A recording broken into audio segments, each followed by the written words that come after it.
Chapter 2100 Overcoming the Odds, Godhood and Semi-Divinity. These were two very different existences from one another.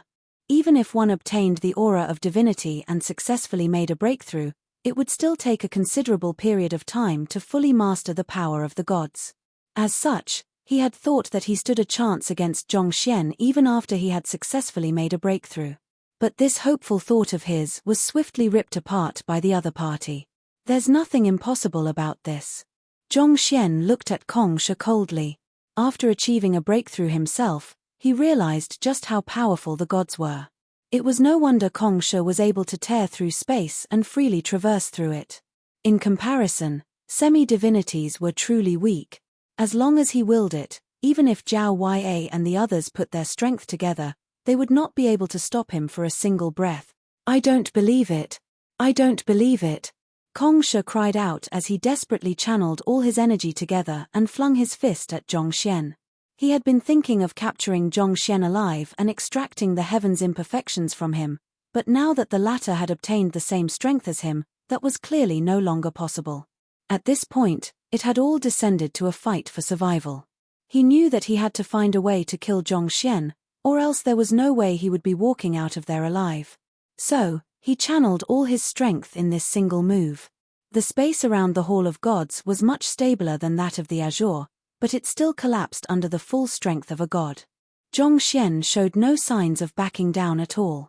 With a smile on his lips, he calmly tore down whatever attack Kongsha directed toward him.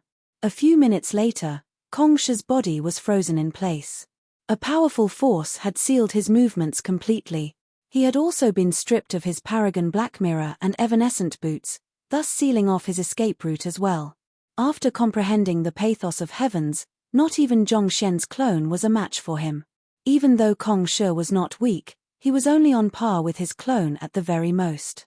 Not to mention the fact that Kongsha had been worn down by Little Chick, the Golden Page, and the collaborative offense from Zhao Ya and the others, thus causing him to be severely weakened. After trapping Kongsha in place, Zhongxian looked at him calmly. The results of the battle were already out. With this, Kongsha's fate was sealed. To be able to make a breakthrough to godhood and master its powers. Even that B***starred would have been unable to do it. Kongsha was still in a state of denial. The doubt in his mind scratched and clawed at his sanity, preventing him from coming to terms with reality. That B***starred? Zhongxian sensed that there was a deeper meaning behind Kongsha's words. Who are you referring to? That B***starred also has a fragment of the heavens, but even he was unable to cultivate as quickly as you. Kongsha murmured under his breath.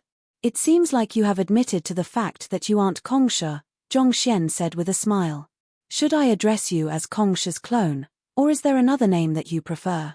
The very fact that Kongsha had made a move on him at the Azure Bridge had left him feeling deeply bewildered, leading him to believe that the other party could be a fake. However, everything had become clear to him after he entered the Hall of Gods.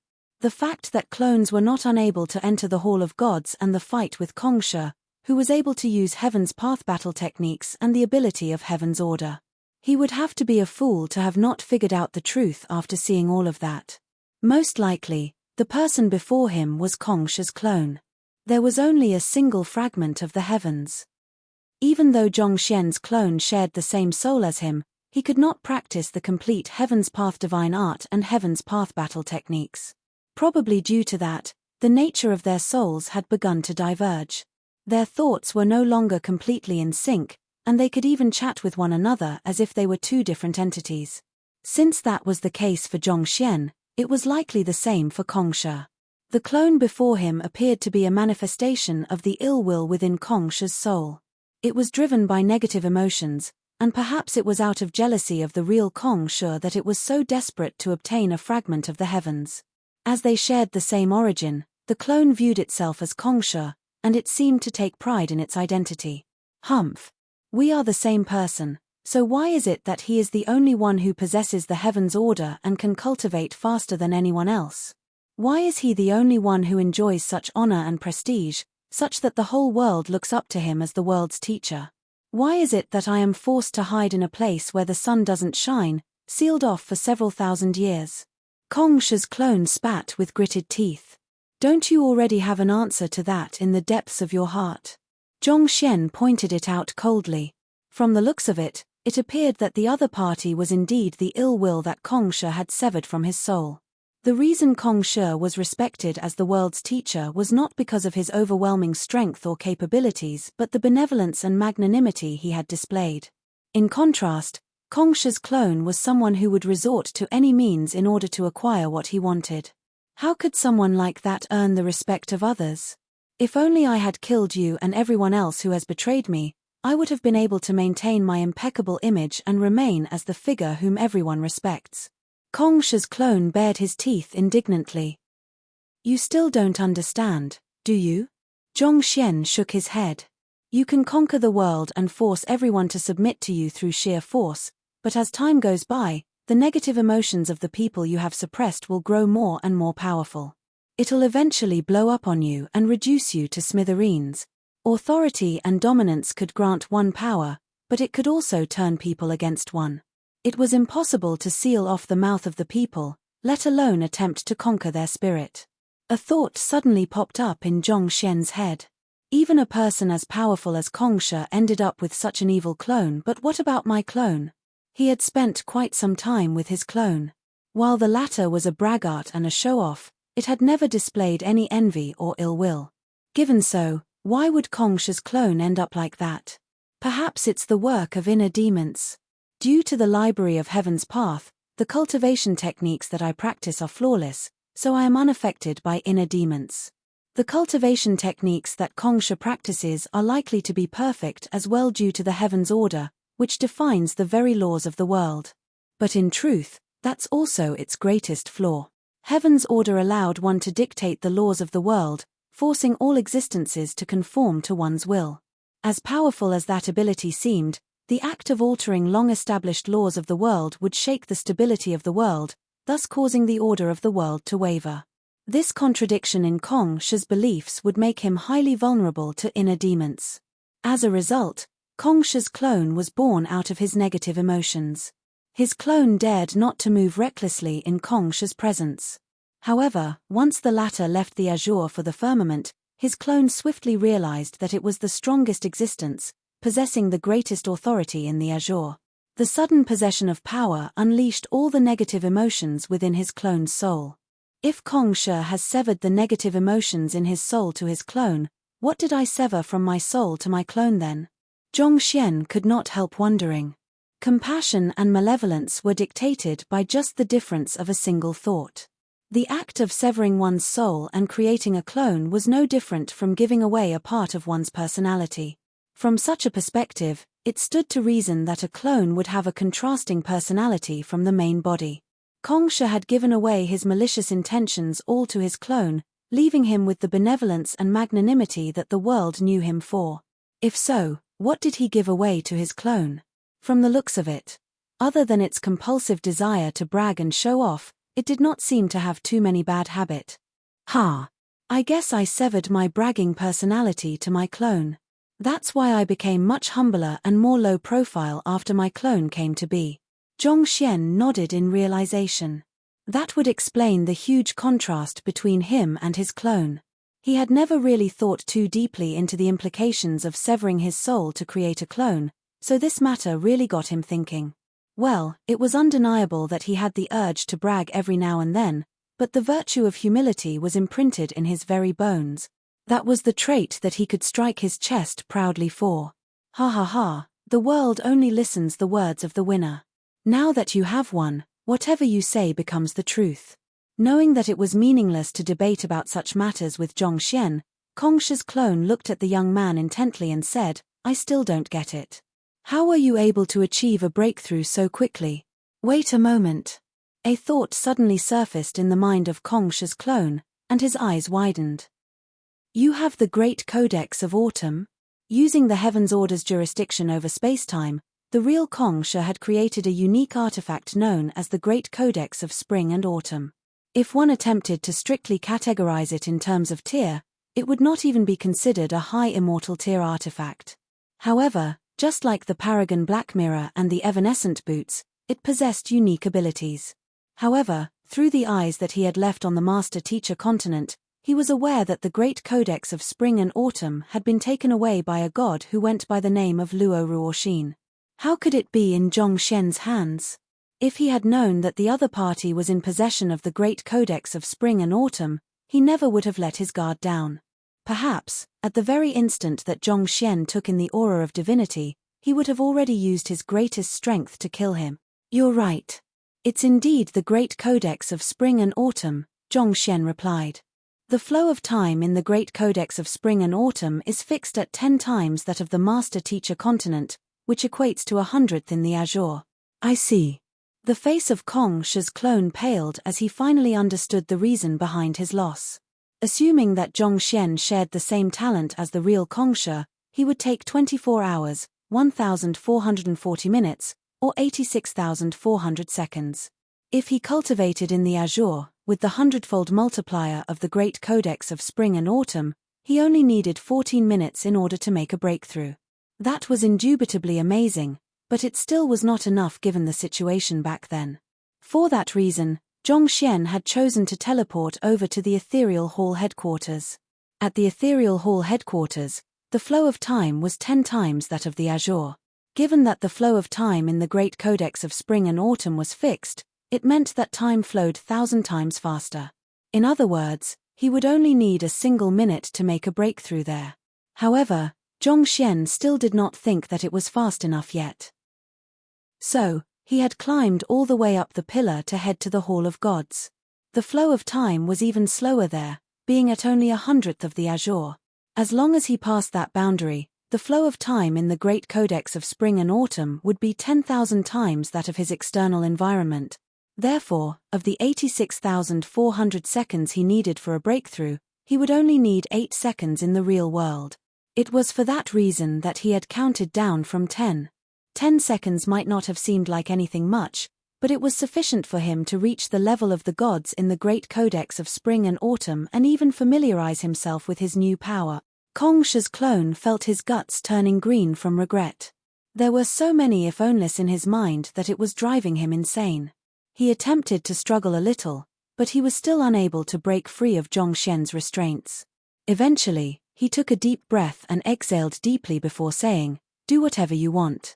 I have already lost." He had thought that he could have surpassed his main body if he snatched the heavens in perfection, but it had ultimately ended in failure. It was indeed impossible to overcome those who had been chosen by the heavens. "I really hate you, but I won't kill you. You are Kong Shi's clone, so I'll leave it to him to determine your fate. However, I can assure you that you won't be able to live a single day in peace from this moment onward," Zhongxian remarked coldly as he swiftly directed his power toward Kong Shi's clone. "Who?" The power sealed the cultivation of Kong Shi's clone, preventing him from making a move at all. Following which, he threw the latter into the folded space within his storage ring. He stood silently in the void for a long moment before a deep sigh escaped from his lips. There were simply too many things that had happened over this period of time that left his heart feeling extremely heavy. He knew that the war happening at Starchaser Island should have settled down given that his clone and direct disciples were there to help out, so he was not needed there for the time being. "Since I have reached the level of the gods, I should go and check out what the black vortex sealed under the Hall of Gods is," Zhongxian murmured as he glanced downward. It was almost as if his eyes were peering right through the void to gaze upon the stately Hall of Gods. Chapter 2101 The One Who Returned. The Hall of Gods stood above a black vortex, reminiscent of a rock plugging up a leaky roof. He had been wanting to check it out for some time now, but due to the limitations of his cultivation, he hadn't been able to approach it. However, now that he had become a real god, even though the forces surrounding the black vortex were frightening, he had no fear of it anymore. It had taken him 4 hours to leave the Hall of Gods previously, but this time around, it only took him a few minutes to get there. It still looked as grand and splendid as before. Black mist could be seen revolving around the Hall of Gods, and if one peered into the vortex beneath, one could see dimension rifts within. Zhongxian flew to the top of the vortex and sensed a peculiar energy trying to claw its way toward him, as if attempting to devour him whole. "I should head in to take a look."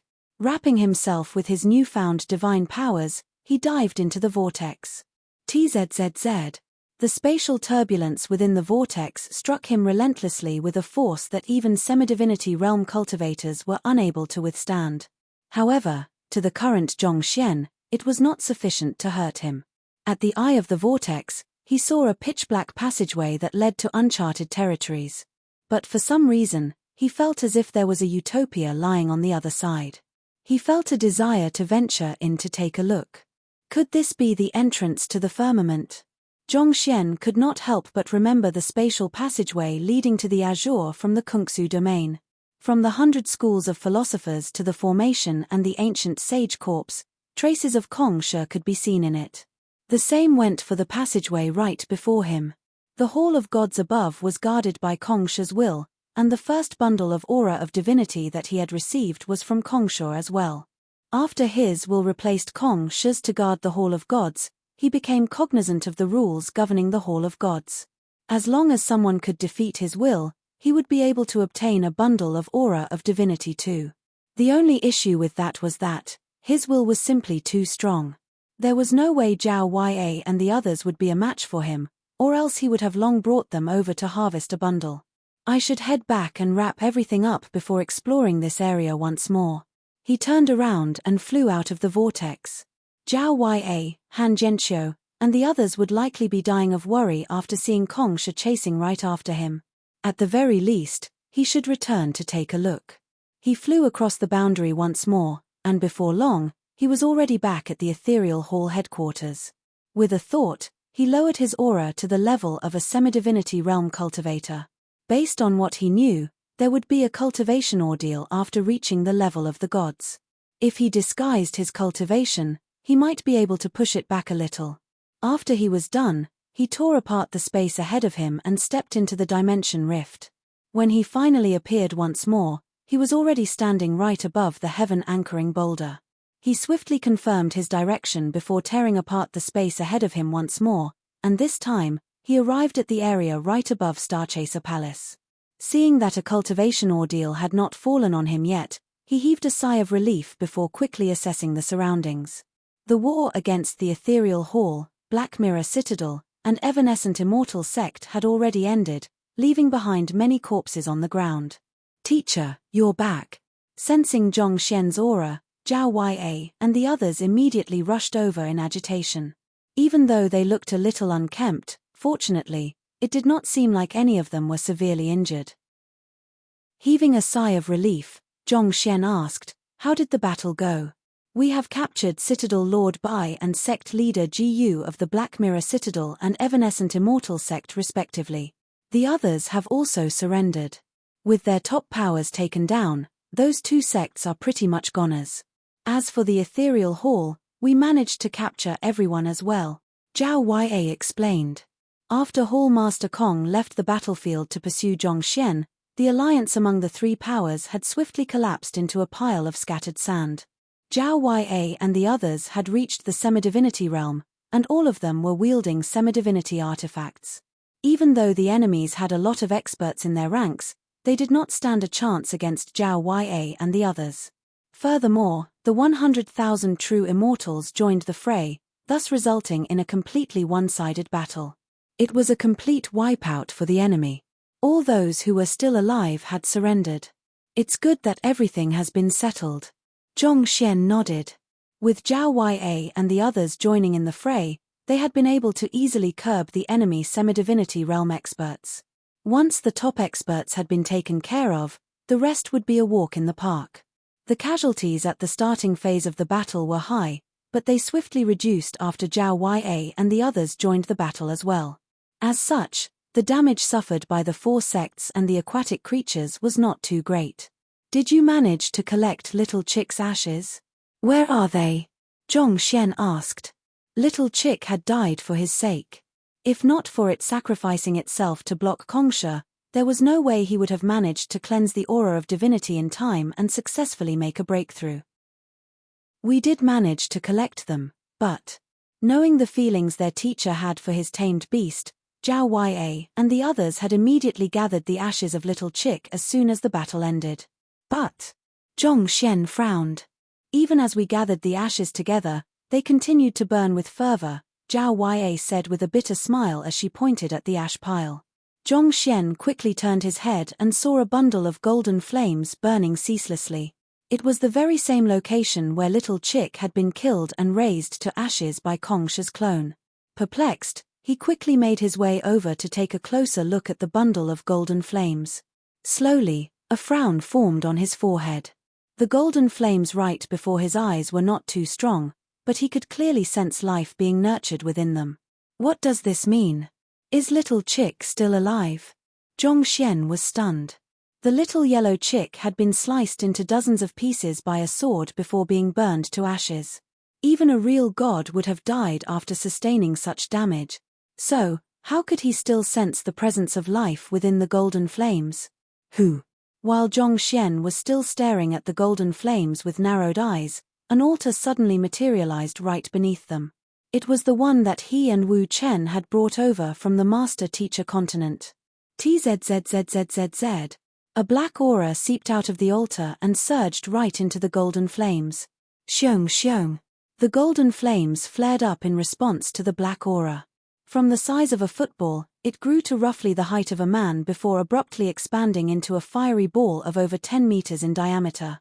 Even so, the flow of black aura from the altar to the golden flames showed no signs of stopping. Young master, the altar seems to have formed a connection with another altar, forming a portal. Wu Chen and Du Qingyuan swiftly made their way over together to take a closer look at this baffling situation. Portal? Zhong Xian asked with narrowed eyes. It's similar to the portal we used previously in order to teleport over to the Hall of Gods. Wu Chen nodded. Back then, Zhong Xian had specially made a trip down to the master-teacher continent in order to use the altar to conduct a ritual and forge a connection between the two altars. He could tell that the same thing was happening right before him. It was just that. Didn't Kong Shi's clone destroy the other Ul? Zhong Xian was halfway through his words when his eyes suddenly widened in bewilderment. Wait a moment. Is it coming from the altar in the city of collapsed space? Back then, he had been told that there was only one such altar on the Forsaken Continent. Due to that, he had specially made a trip back to the master-teacher continent to fetch it. However, not too long ago, he had encountered a similar altar in the city of collapsed space. Du Qingyuan had been with him back then, and she had verified that the altar shared the same origin as the one from Starchaser Palace and the otherworldly demonic tribe. With such a thought in mind, Zhong Xian walked forward to examine the black aura. It's indeed the air of degeneration. In fact, it was more than just the air of degeneration. It had been refined and compressed into a form that was extremely similar to the corrupted aura of divinity that he had received from the black skeleton. Could it be that? A thought suddenly arose in Zhong Xian's mind. He swiftly brought his hands together to tear a rift in space so that he could teleport over to the city of collapsed space to verify his deduction. But before he could do so, a towering pillar of flames rose into the sky before abruptly bursting apart, revealing a cute little yellow chick. The little yellow chick stretched its back lazily before waddling out from the lingering flames. Little chick. Zhong Xian's eyes widened in astonishment, as if he could not believe what he was saying. Then, a mixture of delight and relief seeped into his eyes as he hurriedly rushed up to the little yellow chick. The fellow in front of him looked not much different from before. It was still covered with a thin layer of yellow fur, reminiscent of a new hatchling. However, its cultivation had already reached the same level as him, guardhood. You managed to make a breakthrough. Zhong Xian muttered in disbelief. He had previously fed the other party a fair number of immortal pills and plenty of semidivinity realm blood. Heck, it had even drunk a droplet of god blood. Yet, its cultivation had refused to advance even a fraction.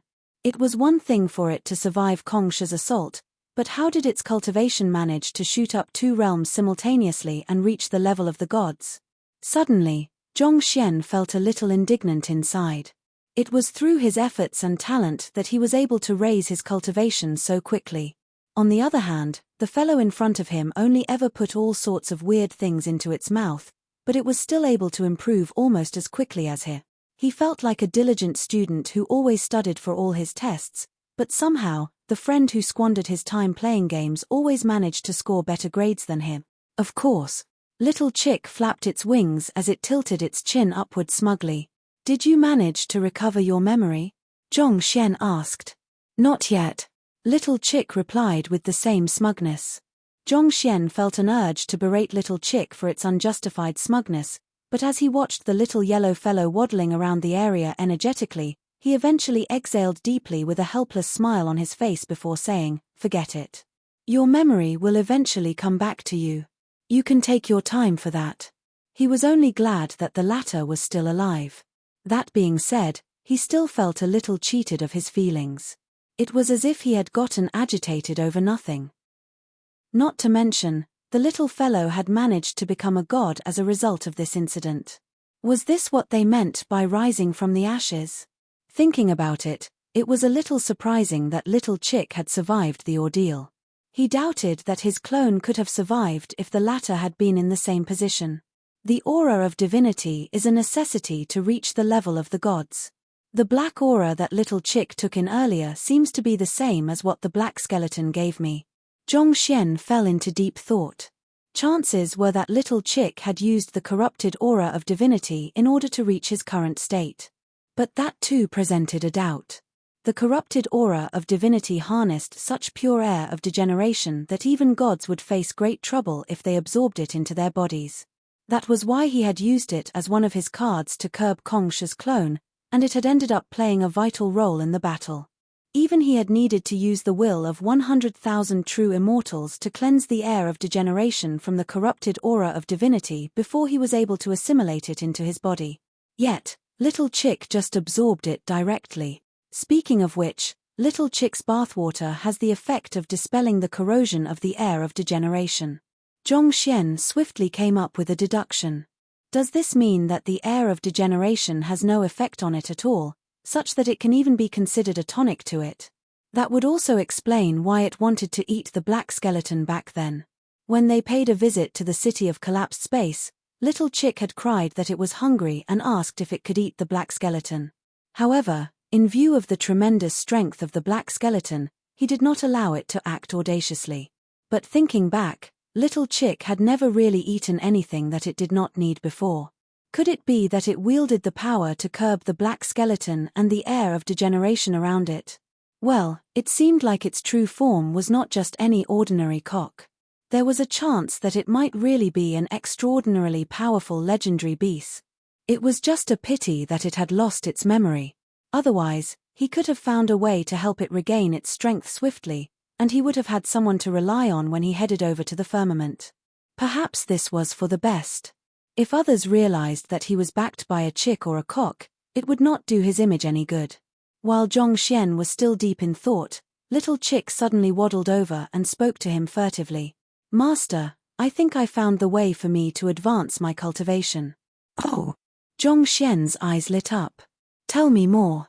"Back then, I was completely powerless after breaking out of the Dongshu gourd.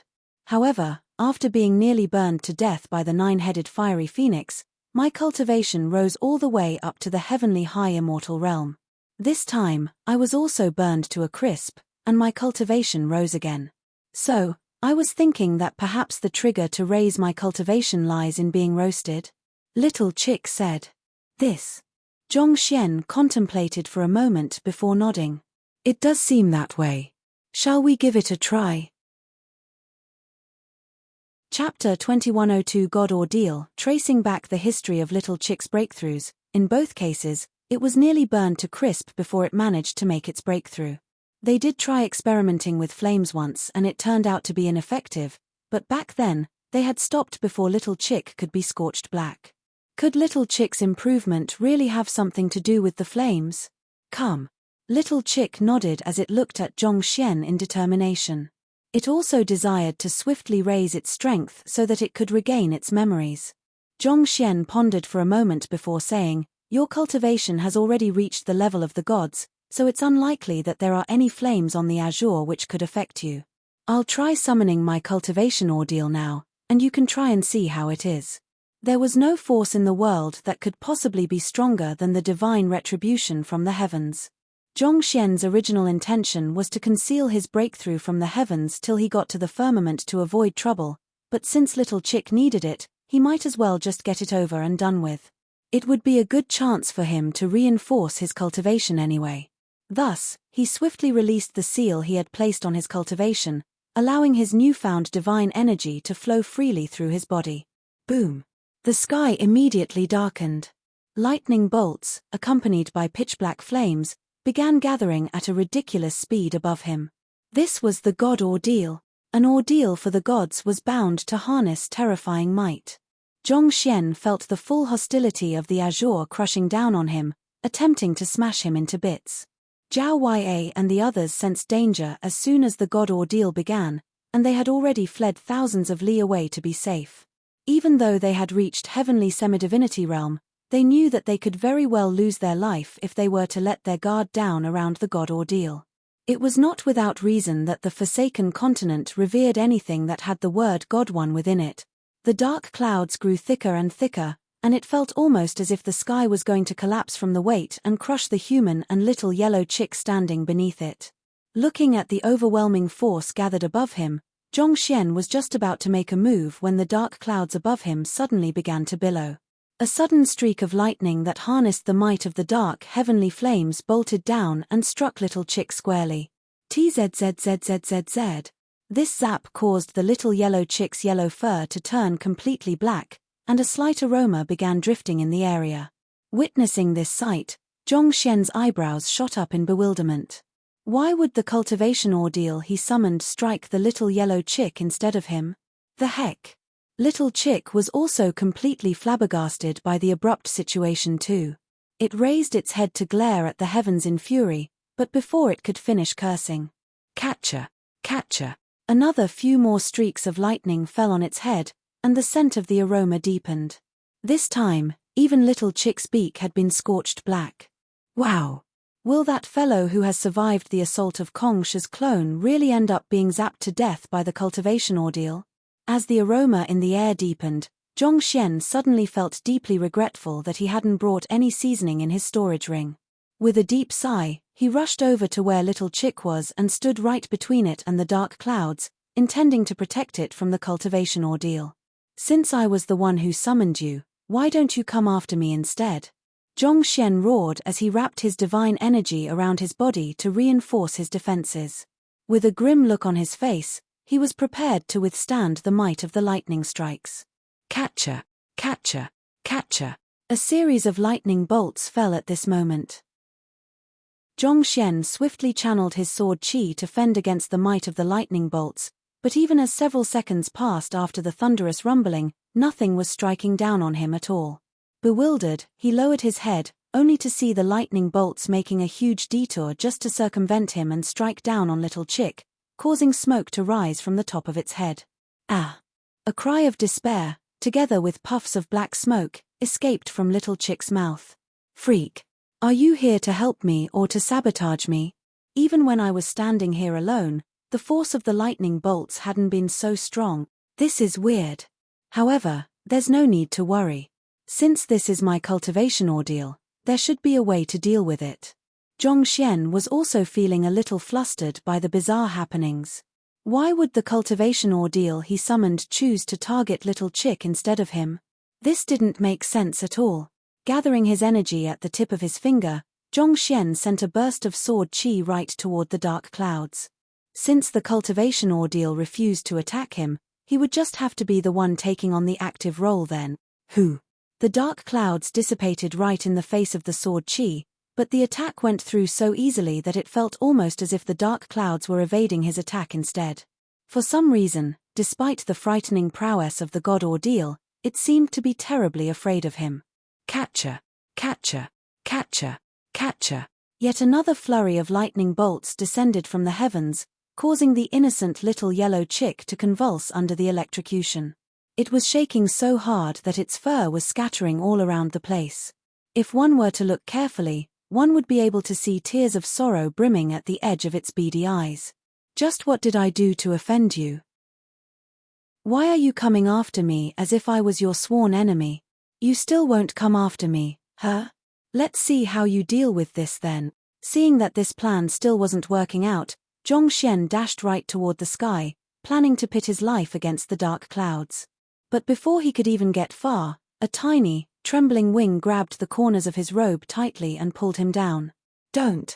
I'll really die if you continue to provoke it." Little Chick cried out indignantly. "Bro, do some good over here and spare me, will you? I am still a young hatchling. I don't want to die yet. Every time you provoke the dark clouds, the one who suffers is me.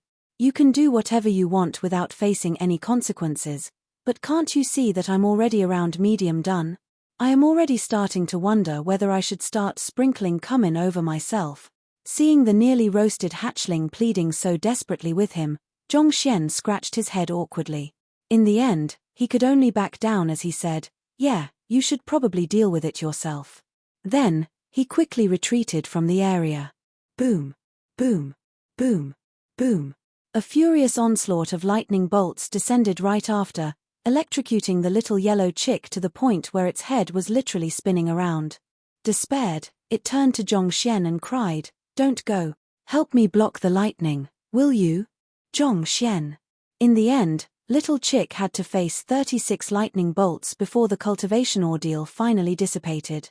After the turmoil it had just been through, it was completely sapped of its strength.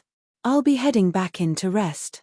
Before Zhongxian could say a word, Little Chick had already dived into his dantian. Covering its head with its pitch-black wings, it swiftly drifted off into deep sleep. Seeing that it was fine, Zhongxian heaved a sigh of relief.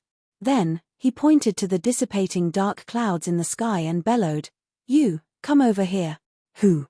Even though the dark clouds were already dissipating, it was happening at a relatively slow pace.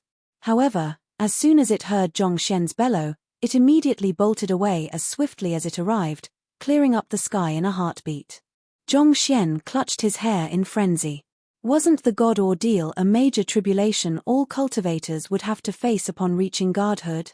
Why did the cultivation ordeal he summoned end up striking the little chick to a state of near death before abruptly dissipating?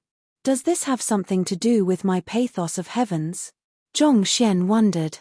Unable to make sense out of the situation, he eventually descended from the sky and returned back to where Zhao Ya and the others were at. "Here are 7 god characters. Take the one you need and store it well in your respective sects. The subsequent generations shouldn't face too much trouble reaching semi-divinity realm anymore," Zhongxian said as he took out 7 books. As long as a cultivator were to follow the poses and their sequencing in the books strictly, he would be able to draw in the lingering aura of semi-divinity that was found on the circular platforms along the Azure Bridge. That would mean that there was a good chance they could reach semi-divinity realm without challenging the Azure Bridge. "Thank you, sect leader Zhong." Han Jianqiu and the others accepted the books with trembling hands. This was what the predecessors of their sects had been striving for, only to fail again and again over the past several thousand years. Who could have thought that their present sect leader would actually successfully get 7 of the god characters at once? Zhongxian shook his head and said, "Don't address me as your sect leader anymore. You can either take back the position yourself or appoint someone eligible. I'll be leaving the Forsaken Continent very soon." He could sense it after reaching the level of the gods. The world couldn't suppress him anymore. As long as he willed so, he could tear apart the fabrics of space and ascend to a higher world. He had never been interested in becoming the head of a sect, and the only reason why he eventually agreed to take on the position was either because he needed to tap into the connections of the sect or to unite the sects against Kong Shi's clone. However, with Kong Shi's clone defeated and his business in the Azure resolved, there was no need for him to continue holding onto those positions anymore, especially when he was going to leave very soon. "We understand." The crowd nodded, but a hint of reluctance could be heard in their voices. There had been quite a bit of controversy when they had decided to nominate this young man as their new head. They had chosen to forcefully go ahead with it despite significant opposition from elders and disciples within the sect. However, from the looks of it now, that was probably the wisest decision they had made in their life. If they hadn't nominated him, there was a good chance that they might have ended up walking down the same path as the Black Mirror Citadel and the Evanescent Immortal sect. Even though the young man had only been their head for a very short period of time, his lectures had benefited the disciples and elders greatly, significantly increasing the average level of cultivation within their respective sects. Not to mention, he had even bestowed upon them a complete god character. It could be foreseen that the number of experts in their ranks would only continue to increase, and the four sects would grow more and more prosperous in time to come. Palace Master Du, I need you to accompany me to the city of collapsed space. After settling the affairs regarding the four sects, Zhongxian quickly headed to the city of collapsed space together with Du Qingyuan. After achieving godhood, the air of degeneration lingering in the city of collapsed space no longer posed a threat to him anymore. It took him a mere 10 breaths to return back to the area where he had found the altar previously. Where is the altar? Zhongxian murmured in astonishment. The two of them quickly searched the area, but the altar was nowhere to be seen at all. It was as if it had never appeared before. Zhongxian released his spiritual perception as far as he could in order to scan the surroundings, but he wasn't able to find anything at all. It seems like the black skeleton has hidden the altar to prevent others from finding it. Zhongxian shook his head and said. Given his current level of cultivation, even if the altar had shifted position, he should still be able to track it down through its trail of movement. The fact that he was unable to find any traces of it could only mean one thing. The black skeleton didn't want him to find it. But why would that be the case? Based on what he had heard, the altar had been in the same place for thousands of years. Kong Shi's clone seemed to have visited the area on multiple occasions before too, which likely meant that the black skeleton didn't fear detection. Why would it choose to only hide the altar from him then? Was it because he had successfully made a breakthrough to godhood? Zhongxian searched around for a bit longer, but he still wasn't able to find any clues. In the end, with a deep sigh, he swiftly returned to the Starchaser Palace with Du Qingyuan. The two of them entered an isolated chamber together. There, he turned his gaze to Du Qingyuan and asked, "Tell me what you know about Ruoxin." There were simply too many matters he had to attend to after saving Du Qingyuan from the ethereal hall headquarters that he hadn't had the opportunity to talk to her yet. Thousands of years ago, when the city of collapsed space fell from the heavens, we lost contact with the spirit god as well. Despite so, we chose to devoutly observe our traditions and continue worshipping of the spirit god. It was all in order to convince the other sects that we were still in contact with the gods, thus making them dare not to make a move on us, Du Qingyuan explained with a bitter smile. It was for this reason that she would immediately lose her temper and even resort to violence in order to divert the topic whenever other powers spoke about the Starchaser Palace's links with the gods. It was through putting up such an act of short-temperedness and eccentricity that she was able to avoid incurring the suspicions of others. The Starchaser Palace had always been different from the rest of the 6 sects, be it the characteristics or the origin of their people. Such differences could easily be exploited by the greedy to rally the other sects against them. It was due to this that the entire Starchaser Island had remained terribly hostile to outsiders so as to ensure that this secret wouldn't be leaked. But 4 months ago, while we were conducting our annual ritual, we received a message from the spirit god. She told us that she intends to descend to the Forsaken Continent through a ritual, and she instructed us to make preparations in advance, Du Qingyuan said. She relayed the procedures of the ritual to us, and since it was an order from the spirit god, we had to obey her orders. Chapter 2103 Entering the Firmament. Everything else after that is pretty much the same as what you know. Despite the tremendous strength wielded by the spirit god, she was still unable to withstand the pressure coming from the dimension barrier, resulting in her sustaining severe injuries. Her blood fell into the ocean of exiled stars and nourished the blackback tortoise, Shark One, and the others.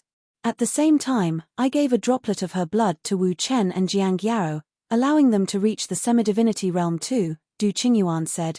Zhongxian nodded in agreement. It was roughly the same as what he had deduced thus far. Not too long after she arrived here, she received Wu Chen's summoning and descended to the master-teacher continent. I don't really know what happened afterward.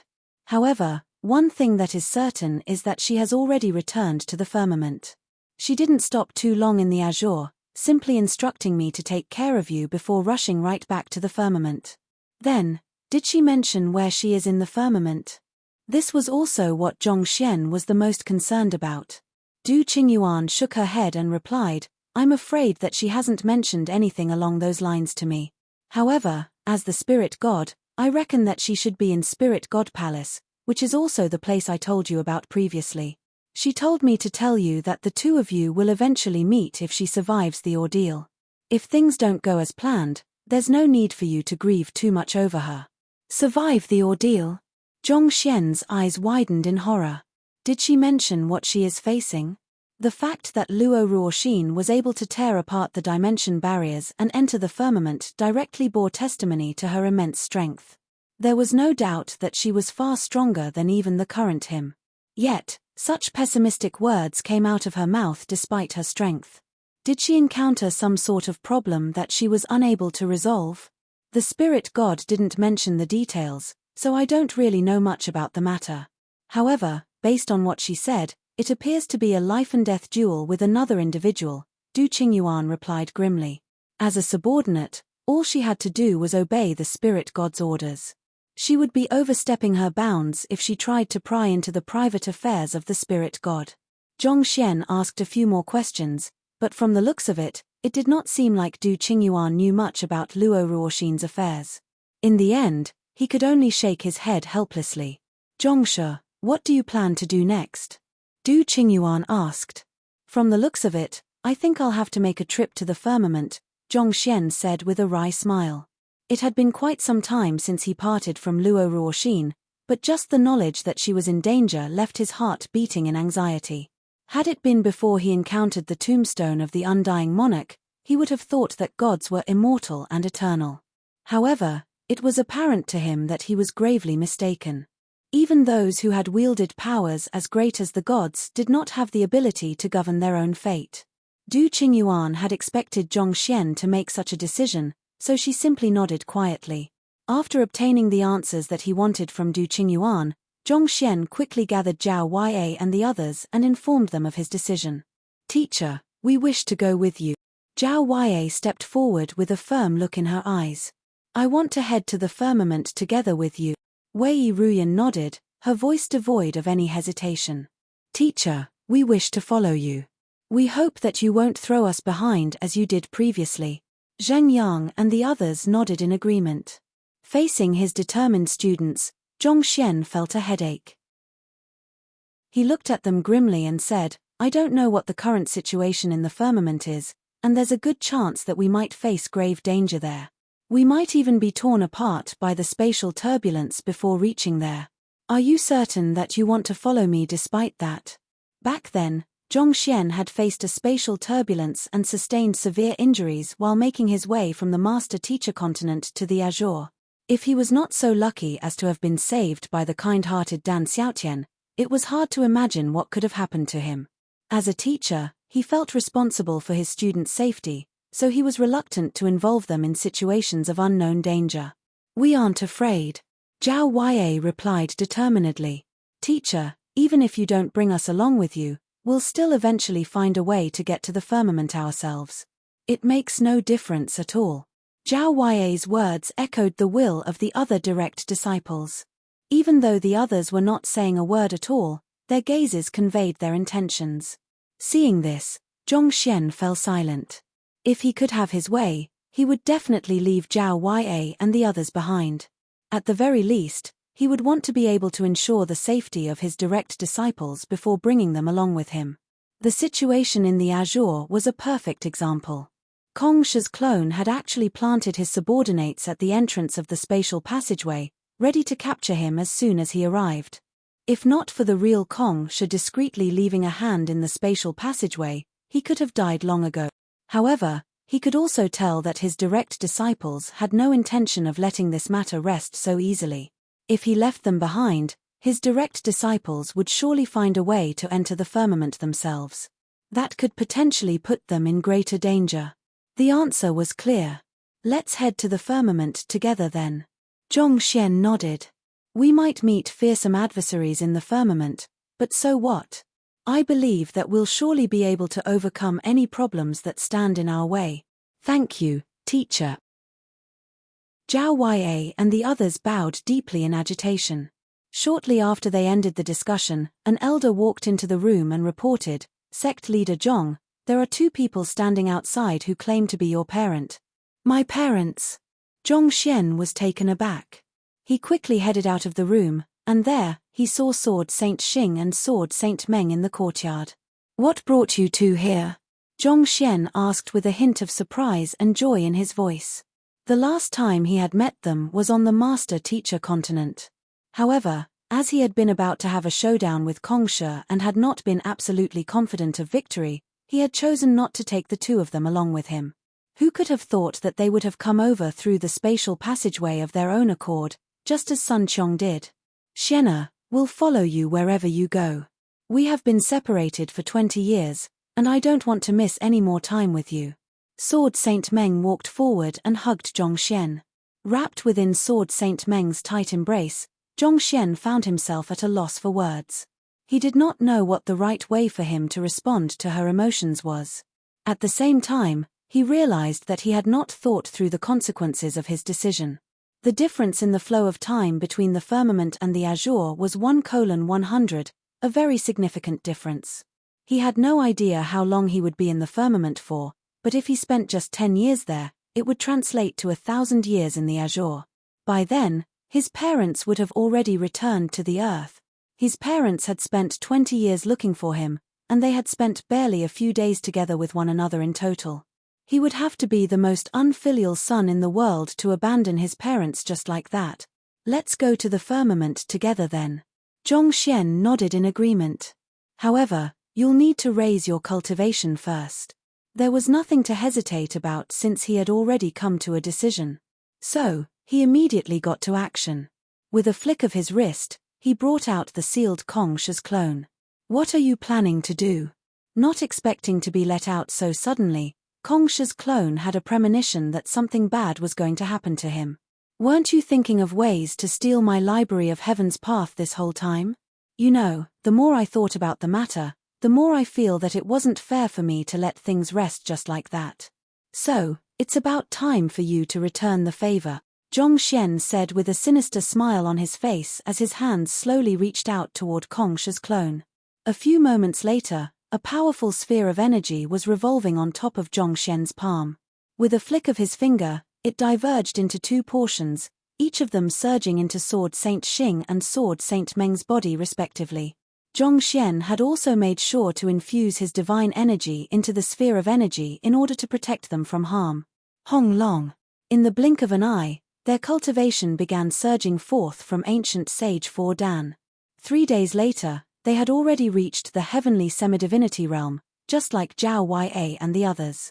Furthermore, as they had absorbed the powers of Kongshe's clone directly, their bodies had been refined by the latter's divine energy, enhancing their potential. As long as they could acquire sufficient aura of divinity, they would be able to swiftly make a breakthrough to godhood. "This is the swordsmanship that I have comprehended. Study it carefully," Zhongxian said as he imprinted his comprehension of swordsmanship into their minds. As individuals who were able to rise to the very top of the master-teacher continent, there was no denying Sword Saint Xing and Sword Saint Meng's talent in swordsmanship. The advancement of their mastery in swordsmanship had been slowing into stagnation back at the master-teacher continent, but with the knowledge they had just received from Zhongxian, it was as if a set of doors leading to a new world had been opened to them.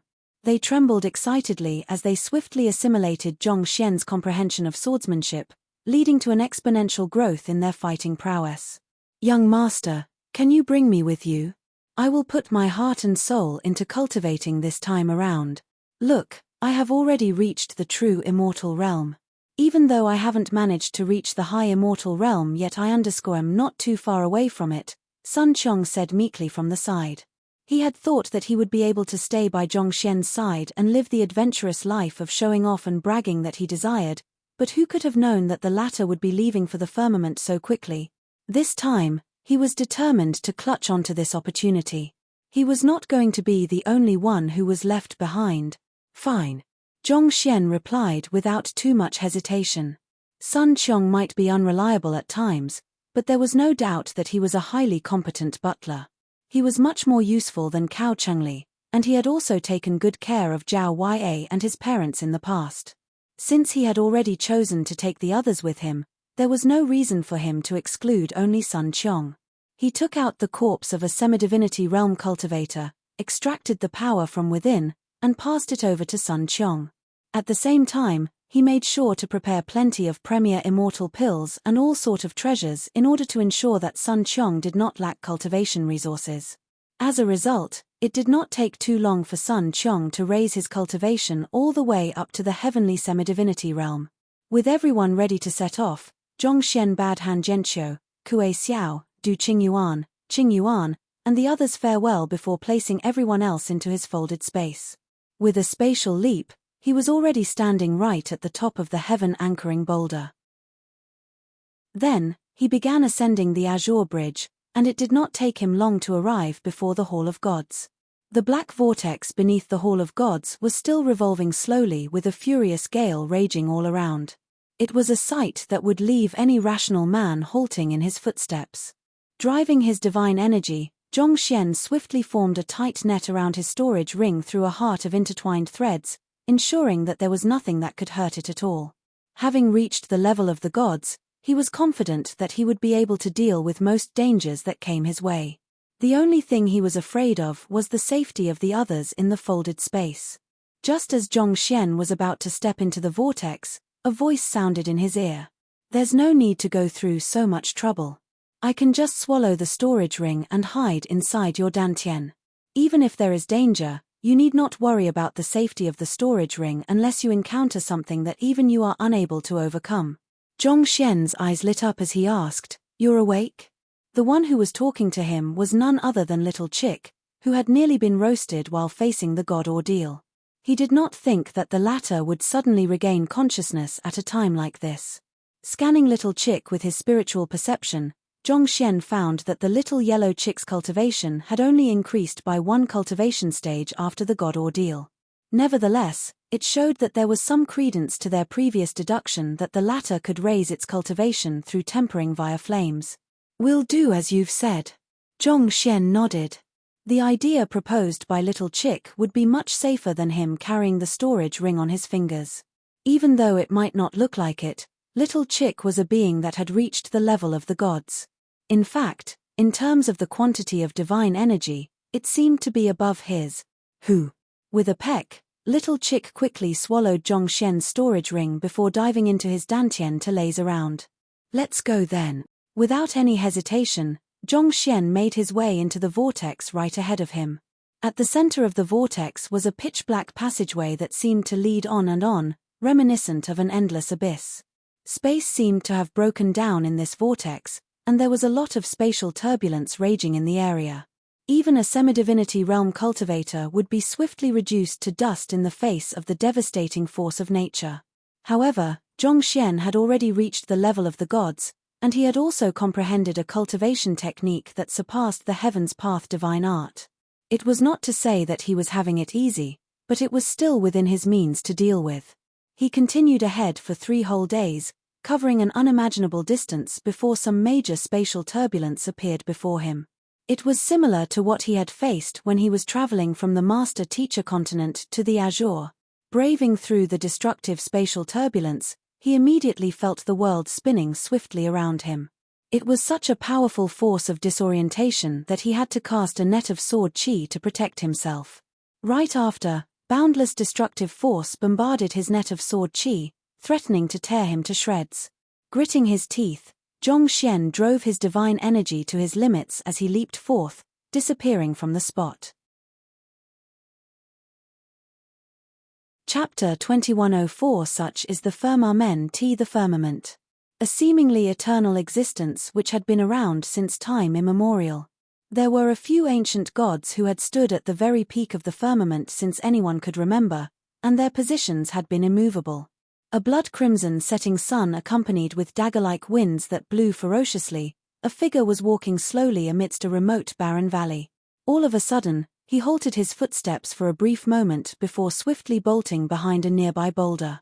Barely after he hid, a grey silhouette hopped out from not too far away. It was a grey hare. Licking his parched lips, the figure picked up a wooden stick from the ground and swung it downward. A sharp arc of energy shot forth from the end of the wooden stick before it diverging into a net of sword chi. Po! But just as it was a meter away from the hare, the net of sword chi abruptly dissipated into the air.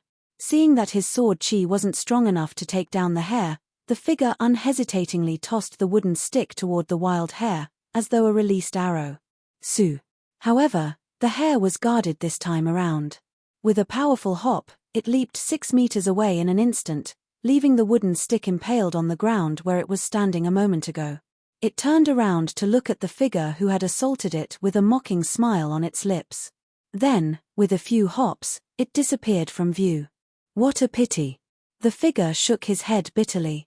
He was no other than Zhongxian.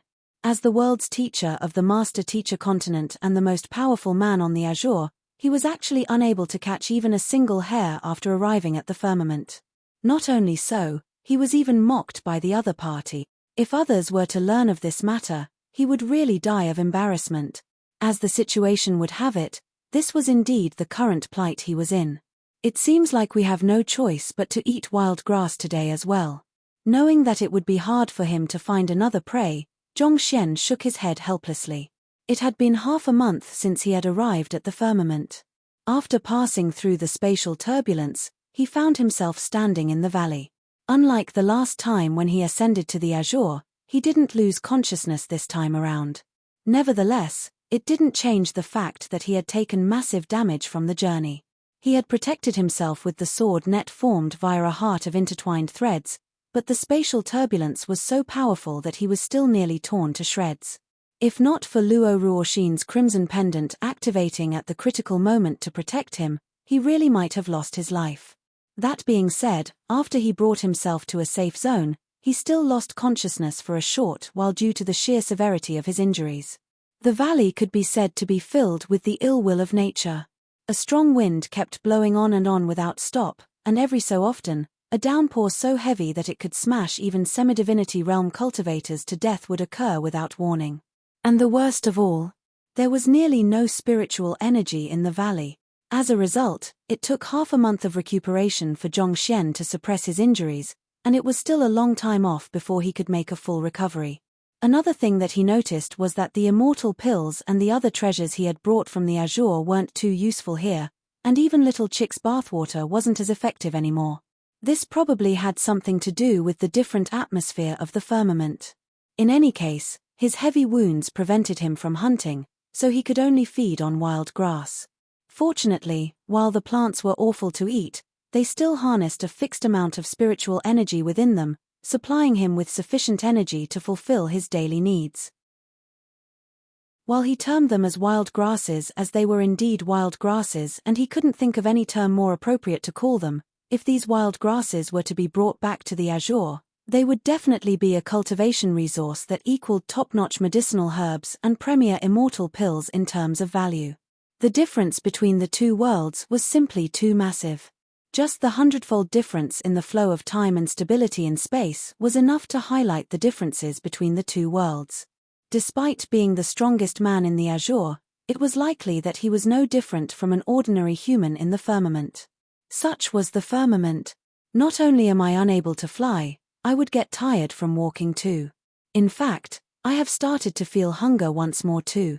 Just recalling his experiences over the past half a month filled Zhongxian with fatigue. Given the difficulties he had gone through to become a god, he thought that he would at least be on the level of a powerhouse here. Yet, in the blink of an eye, it felt like he had returned back to the starting point as an ordinary human.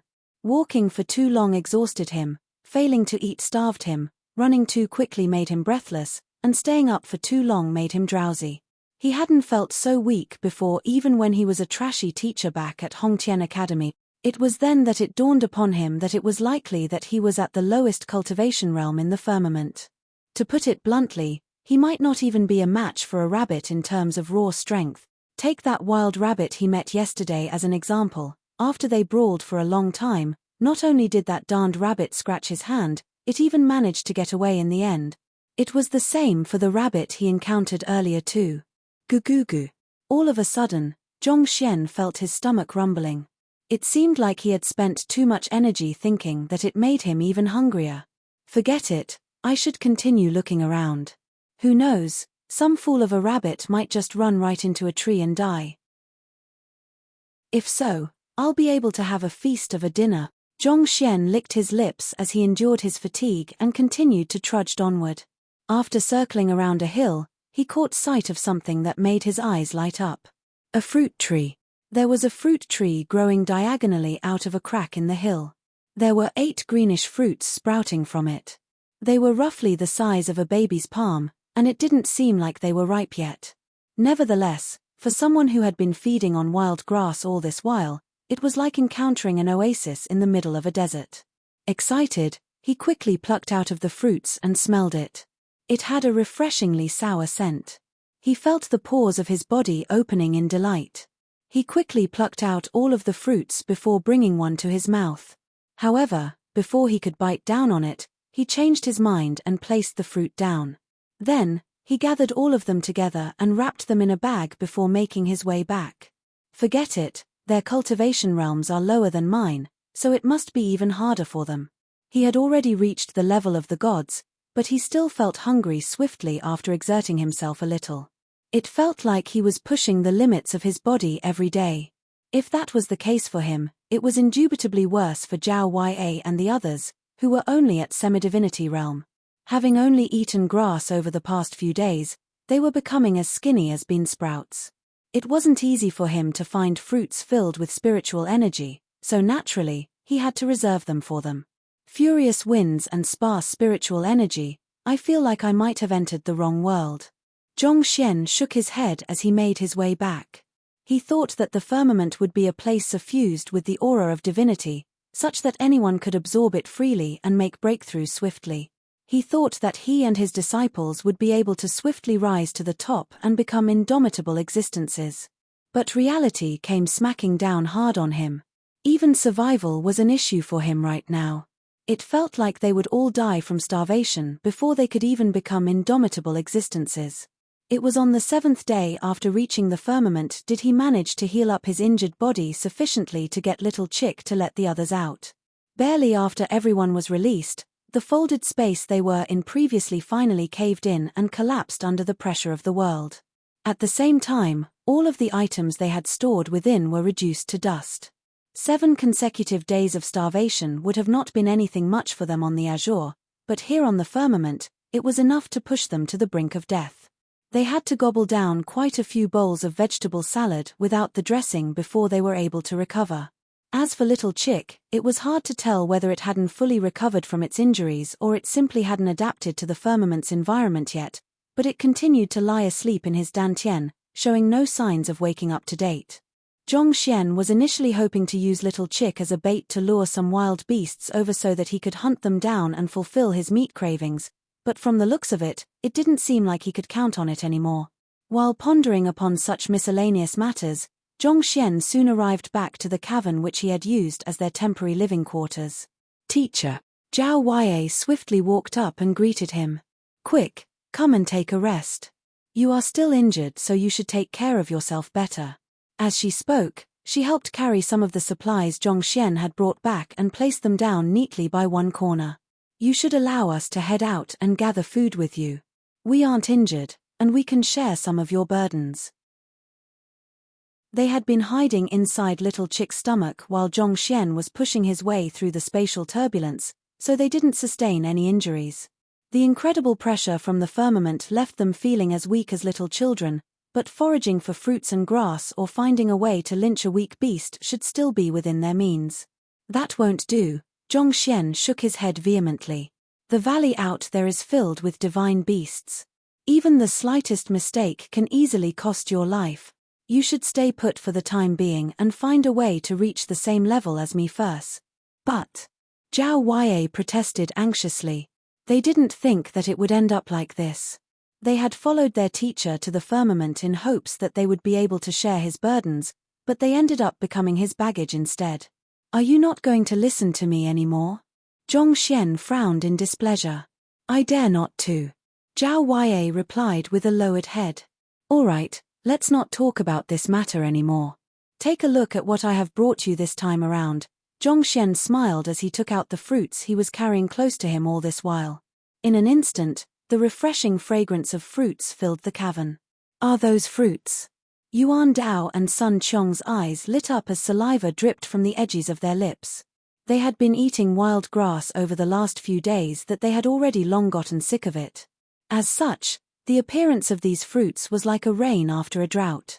Dig in, Zhongxian said with a chuckle. However, there aren't too many of them, so make sure to share them. I'll be heading out later on to see if there are more around. Sun Qiong, I'll be leaving you to distribute the fruits. Make sure everyone gets a share. Yes, young master, Sun Qiong replied as he walked forward to grab the fruits. Aside from Zhongxian, there were 14 people present in the room at the moment, his 11 direct disciples, Sun Qiong, and the Xingmeng sword saints. There are 8 fruits in total. Young master, you'll take one while the rest of us will get half each. Sun Qiong swiftly worked out the math and said. I just ate one outside, so you can share the rest amongst yourselves, Zhongxian said with a wave of his hand. Right, make sure to leave a portion for little chick too. Even though it's sleeping at the moment, it'll definitely complain if we didn't reserve a portion for it once it wakes up. Sun Qiong swiftly distributed the fruits accordingly. While the fruits tasted unripened, the spiritual energy they harnessed was far more than that in the wild grasses. As soon as they bit into it, they felt the fatigue they had accumulated over the day vanishing in an instant. It was as if someone had injected their bodies with energy and vitality. Zhongxian looked at the smiles on everyone's faces from the entrance of the cavern and nodded in relief. At this moment, Wang Ying suddenly walked over and said, Teacher, you can my half instead. There's no need for that, I had one earlier myself. Eat it and raise your cultivation as quickly as possible. You'll be able to help me once you reach the level of the gods too. Zhongxian said with a wave of his hand. Halfway through his words, his eyebrows suddenly shot up. With a grim expression on his face, he told Wang Ying, Tell everyone to stay here quietly. Unless I call for you, don't come out no matter what happens. Right after saying those words, he immediately dashed out of the cavern, disappearing amidst the valley in a few moments. After Zhongxian departed, Wang Ying quickly adjusted the vines hanging outside the cavern so as to conceal it from view. Then, she turned around and looked at the crowd within the cavern with her eyes slightly reddened. Noticing that something was amiss, Zhao Wei quickly walked over and asked worriedly, What's wrong? It's nothing, Wang Ying quickly lowered her head and replied. Teacher told us to be careful and don't head out no matter what happens. I think he went out to find food again. Staring at the half a fruit in her hands, Wang Ying found her eyes tearing up uncontrollably. So, with her head still lowered, she quickly walked over to a corner of the cavern. Others might not have noticed anything at all, but through her keen observation, she could tell that her teacher hadn't taken a single bite of these fruits. Due to the peculiar environment of the firmament, her teacher often returned back to the cavern exhausted by the end of the day, but even so, he always reserved the most delicious food for them. Despite being the one who worked the hardest, he was also the one who starved more than any of them. Just thinking about left her heart aching deeply. There was no decision she had made better in her life than to walk into the classroom back then and acknowledge Zhongxian as her teacher. Even with tears flowing down her cheeks, she felt that life in the firmament wasn't that bitter after all, it was tinged with a little bit of sweetness too. Chapter 2105 The continuation of the legend. Oblivious to the fact that Wang Ying had already seen through him, at this very moment, Zhongxian was hiding amidst tall bushes, looking ahead of him discreetly. Humans. Several of them, all in their youths. He had heard some commotion coming from this distance earlier, so he instructed Wang Ying and hide well before rushing over anxiously. There were both men and women amidst the group, and they were carrying a bag each as they trudged deeper into the valley. They appeared to be searching for something. The oldest individual in the group of 7 appeared to be around 17 years old, but his cultivation felt firm and steady. Just like him, the other party had reached the level of the gods too. What caught Zhongxian's notice was that despite the difficult terrain in the valley, these youths seemed to be perfectly adapted to it. They were able to navigate their way around without too much trouble. Looking at the crimson sun setting in the west, the white-robed young man leading the group turned his head and around and instructed with a smile, It's getting dark, so let's take a rest here. After we find it tomorrow and accomplish our mission, we'll be heading back right away, alright? Alright. Hearing that they could take a rest, the remaining youths looked visibly relieved, they quickly placed their heavy bags down before swiftly getting to work. Some of them sprinkled special medicinal powder around the area to deter insects and beasts from entering the area. Some of them began scouting the area for potential water sources. Some of them took out their rations and began cooking. It was clear that they were an organized and disciplined team. Every single member had their own roles, and they were familiar with it as well. I need to find a way to leave together with them. Zhongxian fell into deep thought. He had no idea which darned mountain range in the firmament he was at, but there was nearly no spiritual energy around at all. Putting aside cultivating, even finding food was an issue here. It was one thing if he had been alone. He could have just decided on a single direction and walk on straight till he got out of the mountain range. However, with his parents and direct disciples behind him, he dared not to move recklessly. So, he spent the last few days scouting the area, and he realized that despite the scarce concentration of spiritual energy here, there were still quite a few powerful divine beasts in the area. It would be difficult for him to deal with the divine beasts, especially if a pack of them appeared at once. That made him realize that it would be too dangerous for them to go out venturing the area together since he wouldn't be able to ensure their safety. Of course, it wouldn't do for them to remain on this mountain range either. But at the very least, he would have to ascertain a feasible path first. As such, he had been scouting the area to see if there were any human settlements around the area. It wasn't easy for him to find such a large group of people here, so naturally, he couldn't let this opportunity slip past his fingers. The only problem was that these youths weren't weak either. If he were to approach them carelessly, they might just view him as a bad person and make a move on him. Considering how he hadn't recovered from his injuries yet and he had been weakened from having only wild grass over the past half a month, he wasn't sure whether he would be a match for them. Besides, activating his eye of insight, Zhongxian gazed deeply in a certain direction and shook his head slowly. The eye of insight had proved to a reliable asset over the past half a month. It was the key that allowed him to detect danger beforehand and move around freely in the valley. As for the Library of Heaven's Path, it had gone quiet for half a month ever since he arrived at the firmament, and he recovered it only today. Most likely, it had been in the process of snatching some power from the heavens of the firmament so that he could use it. Through the eye of insight, Zhongxian realized that these youths hadn't come here alone.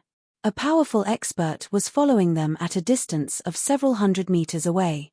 Most likely, this expert was here to ensure their safety.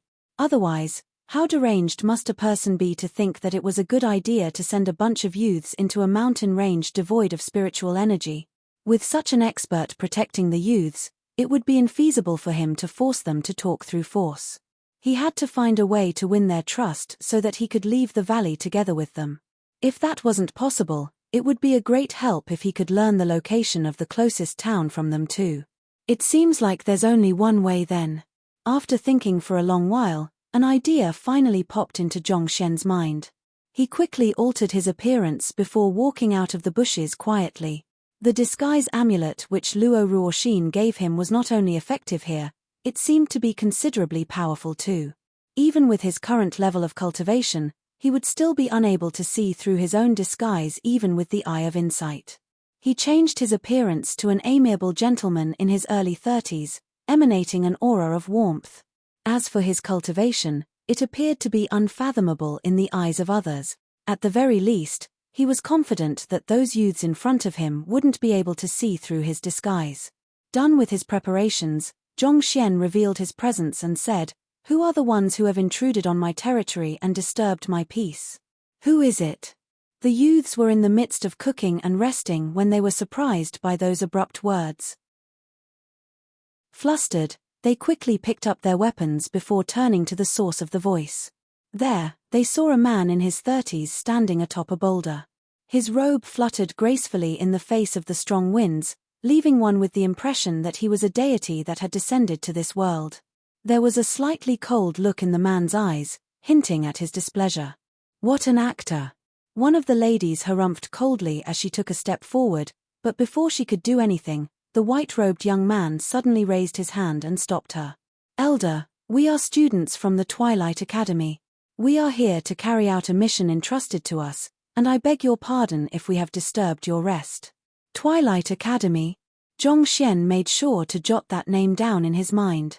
Maintaining a nonchalant expression on his face, he said, "Is that so? It sure is a coincidence. I have brought my students here for a mission too." Ah. Hearing those words, the white-robed young man heaved a sigh of relief.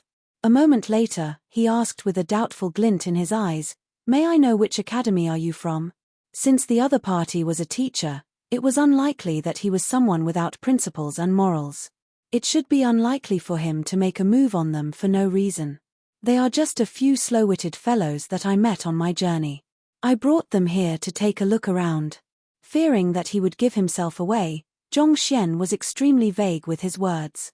On the other hand, the white-robed young man took it as a sign that the other party was unwilling to share his personal details, so he clasped his fist and said, "Elder, since you were here first, we'll find another place to rest so as to not disturb you then."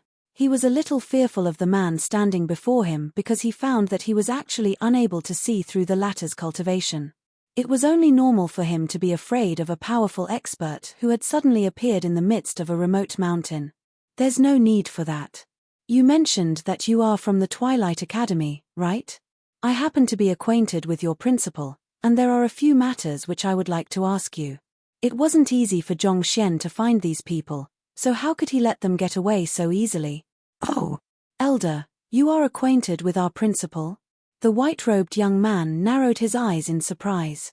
Their principal had already reached the level of a superior god, making him one of the most powerful individuals in Twilight City.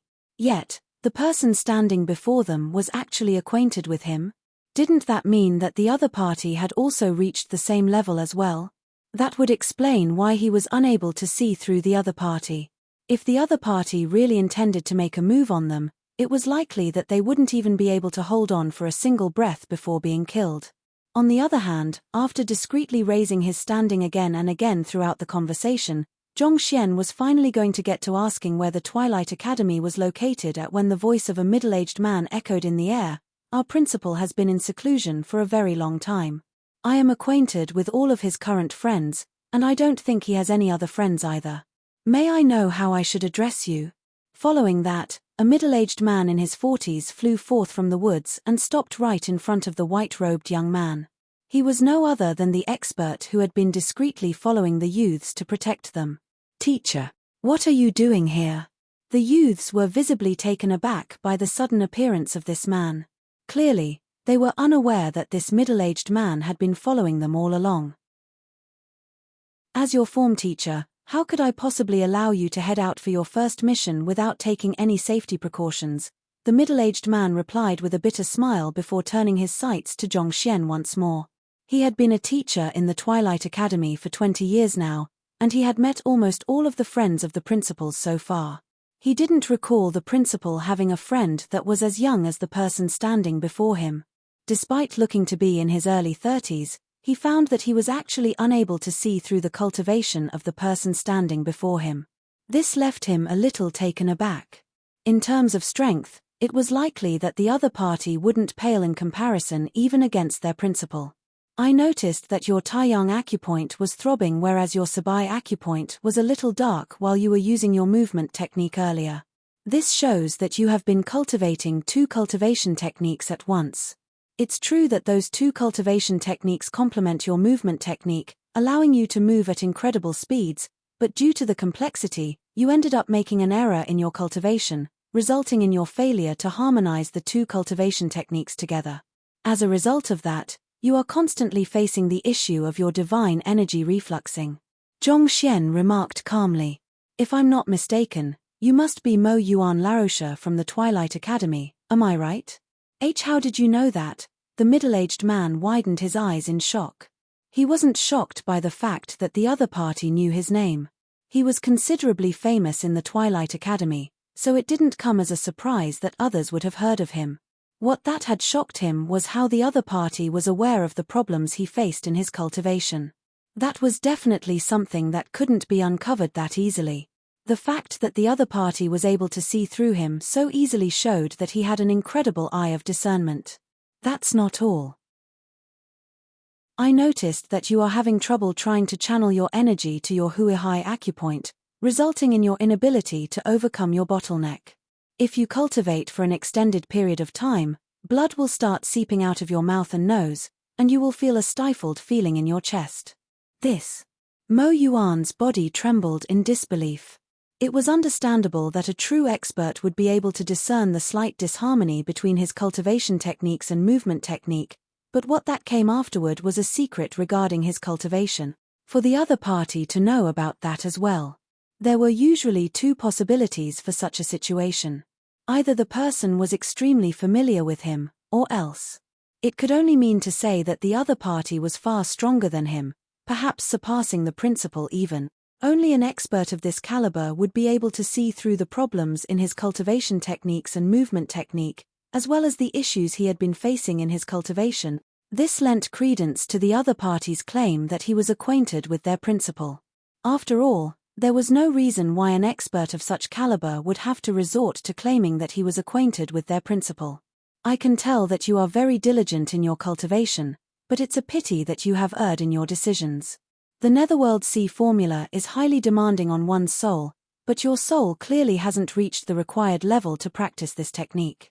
You should be relieved that you haven't suffered a backlash so far despite adamantly forcing your way through. Zhong Xian chastised Mo Yuan. While the middle-aged man was making his way here using his movement technique, Zhong Xian was able to use the Library of Heaven's Path on him to compile a book on him. According to what he had heard from Kongsha's clone, as he ascended through the worlds, the backlash he suffered from using the Library of Heaven's Path would only get worse and worse. As such, he felt that he should avoid using it wherever possible. However, in order for him to gather the information he needed to leave this area, he knew that he had no choice but to resort to it. Most cultivators were extremely secretive about the flaws in their cultivation, guarding it as a tight secret in the depths of their hearts. As such, pointing them out directly was usually an effective move to unnerve them.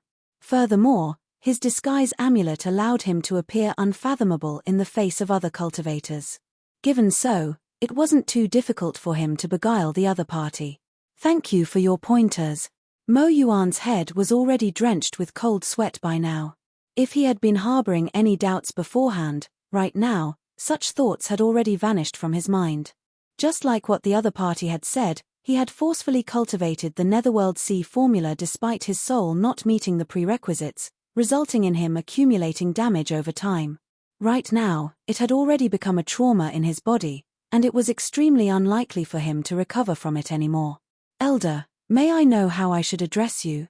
Mo Yuan lowered his posture a little to express his respect as he asked earnestly. I am. Zhong Xian tilted his chin up loftily as he responded. Yang Xian. Chapter 21069 Skies 10 Monarchs. So, it's Elder Yang Xian. I have long heard of you. Mo Yuan quickly clasped his fist. Long heard of what? Have you heard of me before? Do you know who I am? Zhong Xian replied curtly. He had simply brought the alias that he often used on the master-teacher continent here as well, but the other party could still make such a statement. It seemed like those in the firmament were not that honest. This. Mo Yuan's face reddened upon hearing those words.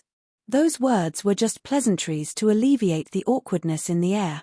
How disrespectful would it be if he were to claim that he had never heard of the other party before? Yet, the other party asked such a question right after, leaving him completely stumped. All right, you can spare me those formalities. Since I'm acquainted with your principal, there's no need for you to be so polite to me. I don't have the habit of making things difficult for juniors. However, it just so happens that I have some things that I might need your help with, Zhong Xian said. Elder, please feel free to speak.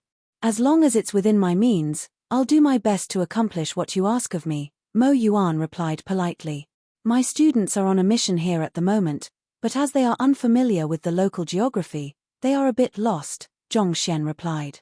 I fear that it would make them overly dependent on me if I were to appear and resolve their issue so easily, and it happens that there are some urgent matters that I need to attend to as well. So, I hope that you can help me guide them around and, if possible, ensure that they return safely to Twilight City. Of course, I don't intend for you to help me only to get nothing in return. I'll give you a detailed analysis on the problems surrounding your cultivation, And as for whether you are able to resolve them or find a more suitable path for yourself, that'll depend solely on your talent and capability. Thank you, Elder. Mo Yuan clasped his fist in excitedly. The main reason bottlenecks happened was due to a lack of awareness of one's own condition. If someone could just offer him some guidance by the side, even without giving out the correct answer, he was still confident that he would be able to overcome his current problems. As such, he was extremely thankful to the other party for offering such help. As for leading the other party's students back to Twilight City, that was not a problem at all. He was going to have to take his students back there at the end of their mission anyway, so it was not an inconvenience. On top of that, if he could get close to the other party's students, he might be able to establish a connection with the powerful expert standing before him. I'm glad that you are willing to help. For now, it'll do for you to remain here. Based on my estimations, they should be heading here very soon, Zhongxian replied with a nod. Then, he turned around, and just as he was about to leave, he suddenly released a powerful aura that gushed right down to the heavens, reminiscent of the natural dominating pressure that dragons emanated. Elder. Taken aback by the abrupt happenings, Mo Yuan quickly turned his head over anxiously. Since you have given me your word, I hope that you will do your best to guarantee their safety. If I find a single strand of hair missing from my students. You understand, right? With his back facing the crowd, his voice sounded nonchalant. However, paired with the overwhelming pressure that he was emanating, his nonchalant tone felt indescribably terrifying. Elder, please rest assured. I'll surely give it my all to not let you down. Mo Yuan replied grimly. I'll discreetly instruct one of my students to pass my analysis over to you, Zhongxian added before walking away with leisurely footsteps. Despite his relaxed footsteps, his movements were not slow at all. In just a few moments, he had already disappeared amid the woods. Only after his silhouette had vanished completely did Mo Yuan finally wipe away the cold sweat trickling down his face. The aura that Zhongxian had emanated was so terrifying that even 10 of him would not suffice as a match for him. It was fortunate that he had not acted recklessly, or else he and his students might have lost their lives. Teacher, is that Elder Yang Xian really that formidable? The young lady who had stepped forward earlier asked Mo Yuan doubtfully. She came from a huge clan, and she had never liked those who put on airs before her. Somehow, she found it hard to believe that Yang Xian was really that incredible a person. Formidable? That would be an understatement. He's terrifyingly powerful. Mo Yuan replied with a shake of his head. All right, you should get on with whatever you're doing. Have a good meal and rest well. We'll be heading back to Twilight City tomorrow morning. Got it? We're already heading back. But we are just about to reach the destination of our mission. The young lady was stunned. If they turned back, was that not as good as giving up on the mission despite their progress? I was supposed to protect you all from behind, so the fact that I have appeared before you means that you have already failed the mission. However, given the peculiar circumstances, I'll request the Academy to give special considerations so that you'll still receive marks accordingly, Mo Yuan replied. The mission that they were going to carry out was not completely risk-free. He would not be able to take responsibility if something really happened to the elder students. Since that was the case, it would be better for them to return immediately. Thank you, teacher. Hearing that they would still be receiving marks for the mission, the crowd heaved a sigh of relief. The very reason they had gone on the mission was to earn marks, and since they could acquire them without going through danger, there was no reason for them to complain. So, the youths continued preparing their food and encampment to rest for the night. Not too long later, the rustling of leaves echoed from the woods. Following that, a group of people walked over. Are you Mo Yuan Laosha? I am Zhongxian, Yongxian Laosha's student. I heard from my teacher that you are acquainted with him, so I made my way over here to ask for your assistance. As those words sounded, a tall silhouette emerged from the woods. 14 other people followed close behind him. So, it's brother Zhongxian. This way, please. Mo Yuan clasped his fist as he assessed the group with a slightly doubtful frown on his face. To his surprise, Elder Yang Xian's students seemed to be a little weak. It was no wonder the other party had requested his help in ensuring the safety of his students. It was really a miracle that they could survive amid the dangerous mountain with their current cultivation levels. At the same time, as the young lady behind Mo Yuan caught sight of Zhao Yue, her complexion immediately turned awful. She quickly turned her eyes to the other youths around her, and indeed, all of their eyes were fixated on Zhao Yue.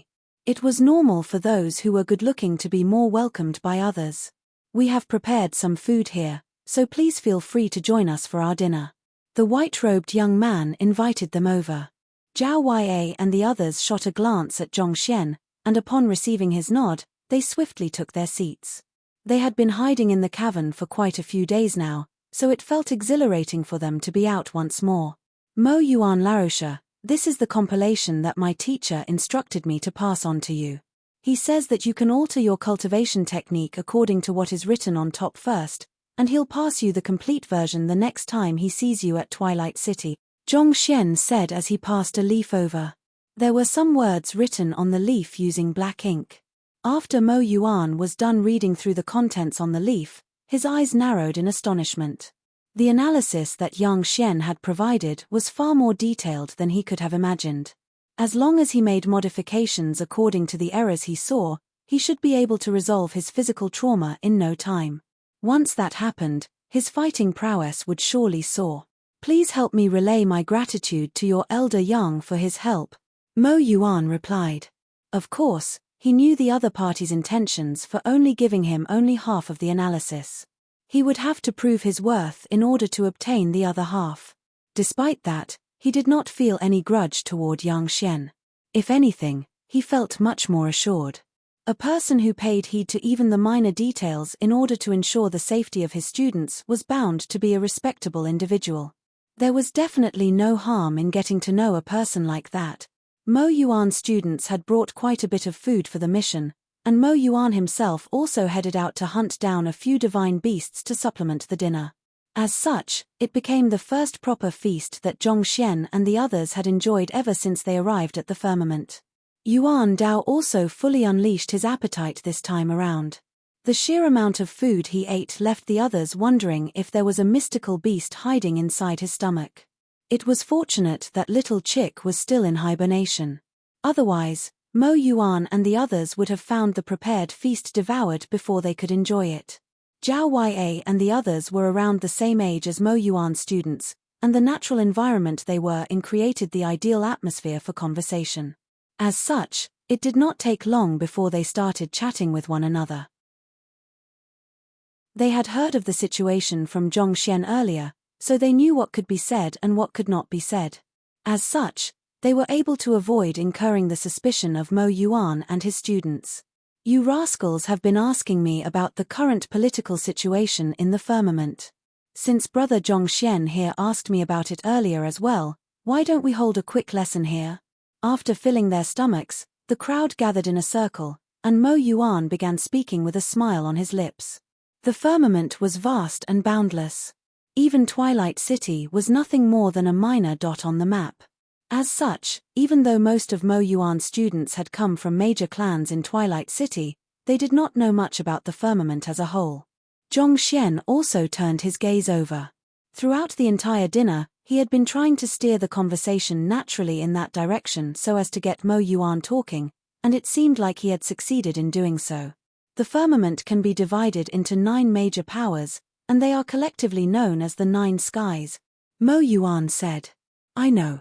Are you referring to the 9 skies 10 monarchs?" As if to flaunt his knowledge to the ladies he had just met, the white-robed young man chirped in at this moment. At the same time, the other young lady of Mo Yuan's students clenched her fists indignantly upon seeing this sight. "Indeed, I am referring to the 9 skies 10 monarchs." Mo Yuan nodded in response. The 9 skies consist of the central sky of freedom, the eastern sky of cloud dragon, the southern sky of spirit origin, the western sky of adamant gold, the southern sky of netherworld, the southeast sky of blazing sun, the northeast sky of heavenly sword, the southwest sky of linglong, and our northwest sky of drifting specters. The 9 skies represent 9 major powers, and they are headed by 9 monarchs. Every single one of the monarchs wields absolute power that allows them to look upon the world loftily. They are existences who are respected by all. As Mo Yuan spoke, there was a hint of respect in his eyes. Based on what Zhongxian had heard thus far, it seemed like the 9 monarchs were equivalent to the heads of the Azure's 6 sects, existences who could make the world tremor with just a stomp of their foot. Teacher, I heard that the peerless heaven-subjugating monarch rose into their ranks recently, making it the 9 skies 10 monarchs now, another one of Mo Yuan's students added. You're right. The heaven-subjugating monarch only appeared in recent years, Mo Yuan nodded. Speaking of the heaven-subjugating monarch, one really has to acknowledge the unbelievable talent he possesses. In just a few years after the world heard of his name, he ascended through the ranks like a brilliant shooting star. He has already forced 8 of the monarchs to acknowledge his identity, meaning that he only lacks the acknowledgement of the Sky of Freedom's monarch. As long as he can receive that monarch's acknowledgement, it will mean a mass reshuffling of the power distribution in the firmament. 9 skies 10 monarchs. Zhongxian nodded contemplatively. Those monarchs are existences so far away from us. I wonder just how much stronger they are than the rest of us. As soon as those words were spoken, one of Mo Yuan's students immediately nodded in agreement as he curiously asked, Mo Yuan Laroche, how powerful are the 10 monarchs? I heard that they are able to crush a major city with just a single finger of theirs. Is that true? Of course. Mo Yuan nodded matter-of-factly. Look, the rest of you are currently low-tier gods whereas I am a middle-tier god. As for high-tier gods, our principal is one such example. You should know about this, right? The crowd nodded in agreement. Beyond high-tier gods are the celestial gods, and they are divided into low-tier, middle-tier, and high-tier. Above the celestial gods are the god kings. They aren't divided into low-tier, middle-tier, and high-tier. They are categorized into ordinary god kings and conferred god kings. Conferred god kings can be considered the top powerhouses of the firmament. Our entire sky of drifting specters might not even have 10 conferred god kings in total, Mo Yuan explained excitedly. And the only ones to stand above the conferred god kings are the god monarchs. They are the only experts recognized by the heavens, and their births are predetermined by the heavens. There have been no more or no less of them since time immemorial, and it has been expected to remain this way till the end of eternity. There's only one way for new god monarchs to emerge, and that was for an individual to earn the acknowledgement of the pre-existing god monarchs. That's also the reason the heaven-subjugating monarch is challenging all of the other monarchs one after another. Chapter 2107 Heaven-subjugating monarch. Zhongxian jotted down the various realms in his head. God, celestial god, god king, conferred god king, god monarch. Zhongxian jotted down the various realms in his head. I wonder what realm is Ruoxin at? She was able to ascend from the azure to the firmament without going through the Hall of Gods, tearing the dimension barrier apart to pass through it without sustaining wounds that were too severe. Without a doubt, that was a feat that no gods or celestial gods would be able to pull off. Given so, was it possible that she was a god king? As for whether she was a god monarch or not, well, he honestly dared not push his thoughts in that direction. After all, there were only 9 of them in the world. Every single one of them stood at the peak of the universe, so it was unthinkable for one of them to fall in love with someone from a lower world like him. Even if he had the Library of Heaven's Path, the gap between him and a god monarch was still likely to be unbelievably huge. Even though those were the thoughts that Zhongxian had in mind, he still could not resist asking, Mo Yuan Laroche, may I ask if you know of the names of the 9 god monarchs? A hint of doubt appeared in Mo Yuan's eyes when he heard that question, but he still nodded and replied accordingly. The 9 god monarchs are highly esteemed individuals whose names ordinary people like us aren't qualified to speak. I only know some of their aliases. The god monarch of our sky of drifting spectre is the great Chenkuan demon monarch, otherwise known as the Chenkuan monarch. He's responsible for guarding the southeast of the firmament, and he governs the 6 paths of reincarnation. His direct nemesis is the sky of blazing sun's blazing sun monarch. He governs the day and the growth of all beings. The southwest sky of Linglong is headed by Fairy Linglong, who is known to possess unparalleled beauty. I fear that this is the extent of my knowledge. I don't really know anything more than this. Zhongxian nodded in response. The 9 god monarchs of the 9 skies were probably comparable to the emperors in his previous life. They were existences that ordinary citizens dared not speak lightly about. Considering how Mo Yuan was a teacher in a minor region, it was understandable how he only knew of 3 of them. Brother Zhong, you should ask your teacher if you wish to learn more about the matter. Considering the strength of your teacher, I believe that he should have a far deeper understanding of the 9 skies 10 monarchs than me, Mo Yuan added. While ordinary people dared not speak carelessly of the 9 skies 10 monarchs, they still knew some of the general details about them. It was unthinkable for a cultivator to know nothing about the monarch ruling over the lands they lived in.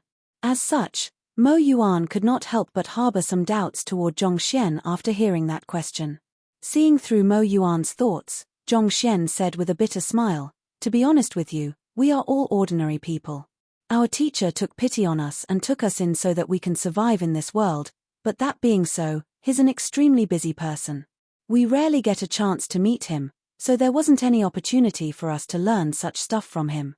If that wasn't the case, we wouldn't have to trouble Mo Yuan Laroche to bring us out of the mountain range either."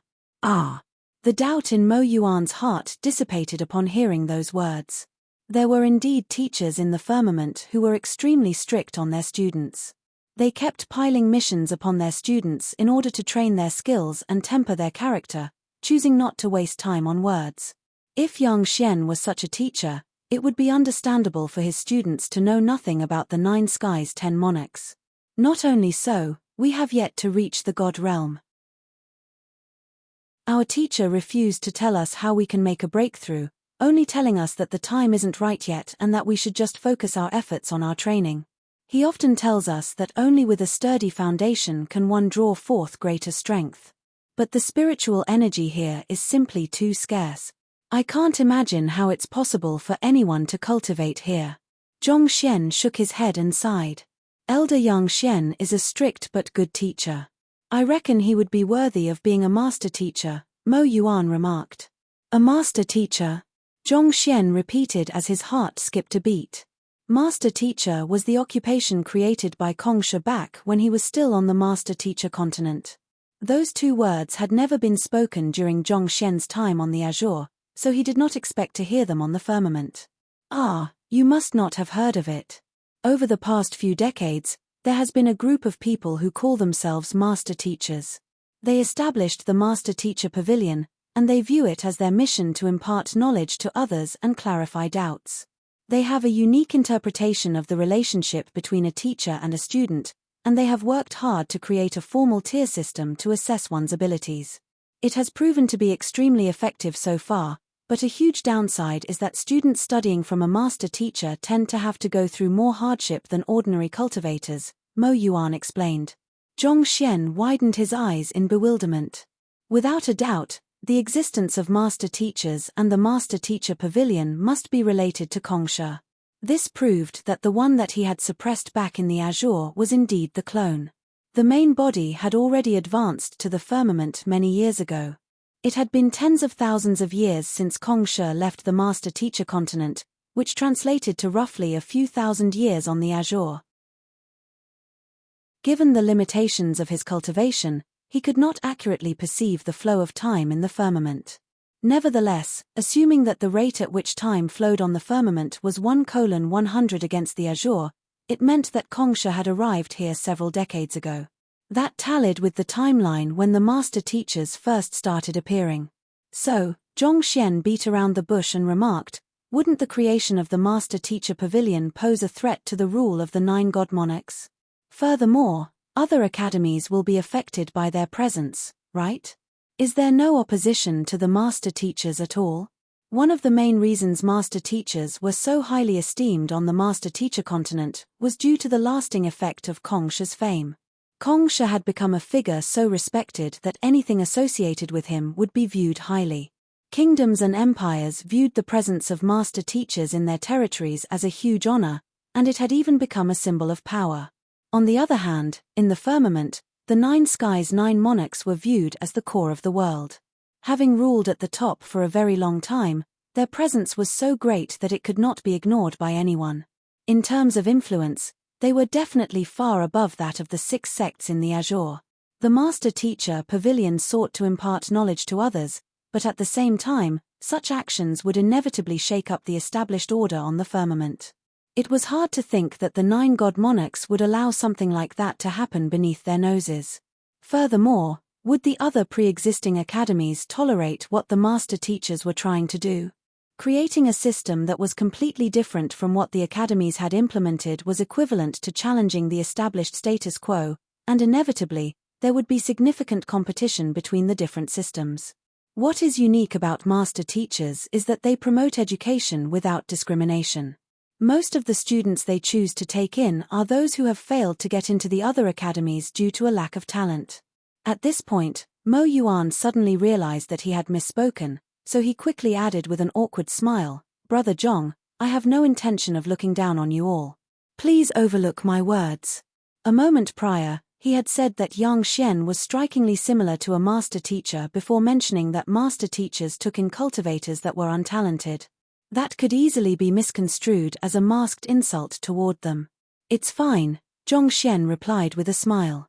"It's true that we aren't too talented, or else we wouldn't have been stuck at our current realms for so long." Knowing that it would be unwise to linger on this depressing topic, Mo Yuan continued speaking. "Anyway, the aura of divinity on the celestial mountain is limited, so the academies usually get the priority when recruiting disciples. Master teachers usually just take in the leftovers after all of the talented individuals have been chosen, so the presence of the master teachers doesn't really affect us too much. It's just that." At this point, Mo Yuan paused for a moment to gather his words before continuing. "I must say that the master teachers are truly incredible people. Often, those whom we deem to be hopeless are able to rise to heights unthinkable to us under their guidance. In fact, some of their students are able to grow faster than our student. Without a doubt, the presence of the master teachers does cause some stress to the pre-existing academies, which is also why we see a need to start pushing our students as well so that we don't lag behind. Otherwise, I wouldn't have brought this bunch of young rascals here for a mission. If not for the presence of other competitors, they would have been more than content to conduct lessons in the safe environment of a classroom. To take a bunch of youths who had never experienced the outside world into the wilderness for a mission. To be honest, Mo Yuan did not agree with such a course of action, but he knew that it had to be done in order to maintain the prestige of the academy. Furthermore, the students were also more motivated than ever so as to not be outdone by their counterparts. It was a powerful driving force, and it would be a pity not to tap into it to push their students to high grounds. As for the 9 skies 9 monarchs, naturally, they forbade the presence of master teachers in their territories. It's for that reason that the Heaven Subjugation Monarch challenged the other god monarchs to a battle. Around a decade ago, he had a closed duel with the Tranquil demon monarch. We don't really know the results of the battle, but ever since then, the Sky of Drifting Spectres decided to overlook the existence of the Master Teacher Pavilion, allowing it to operate freely, Mo Yuan explained. Even though the results had not been officially announced, it was clear from the subsequent actions that the Chenkuan Demon Monarch had lost the battle. Otherwise, there was no way that the Chenkuan Demon Monarch would have allowed the Master Teacher Pavilion to do as it pleased in his territory. Wait a moment, you mentioned that the Heaven Subjugation Monarch challenged the other god monarchs over the issue concerning the Master Teachers? He's the newly ascended god monarch, right? Zhong Xian asked. That's him. No wonder.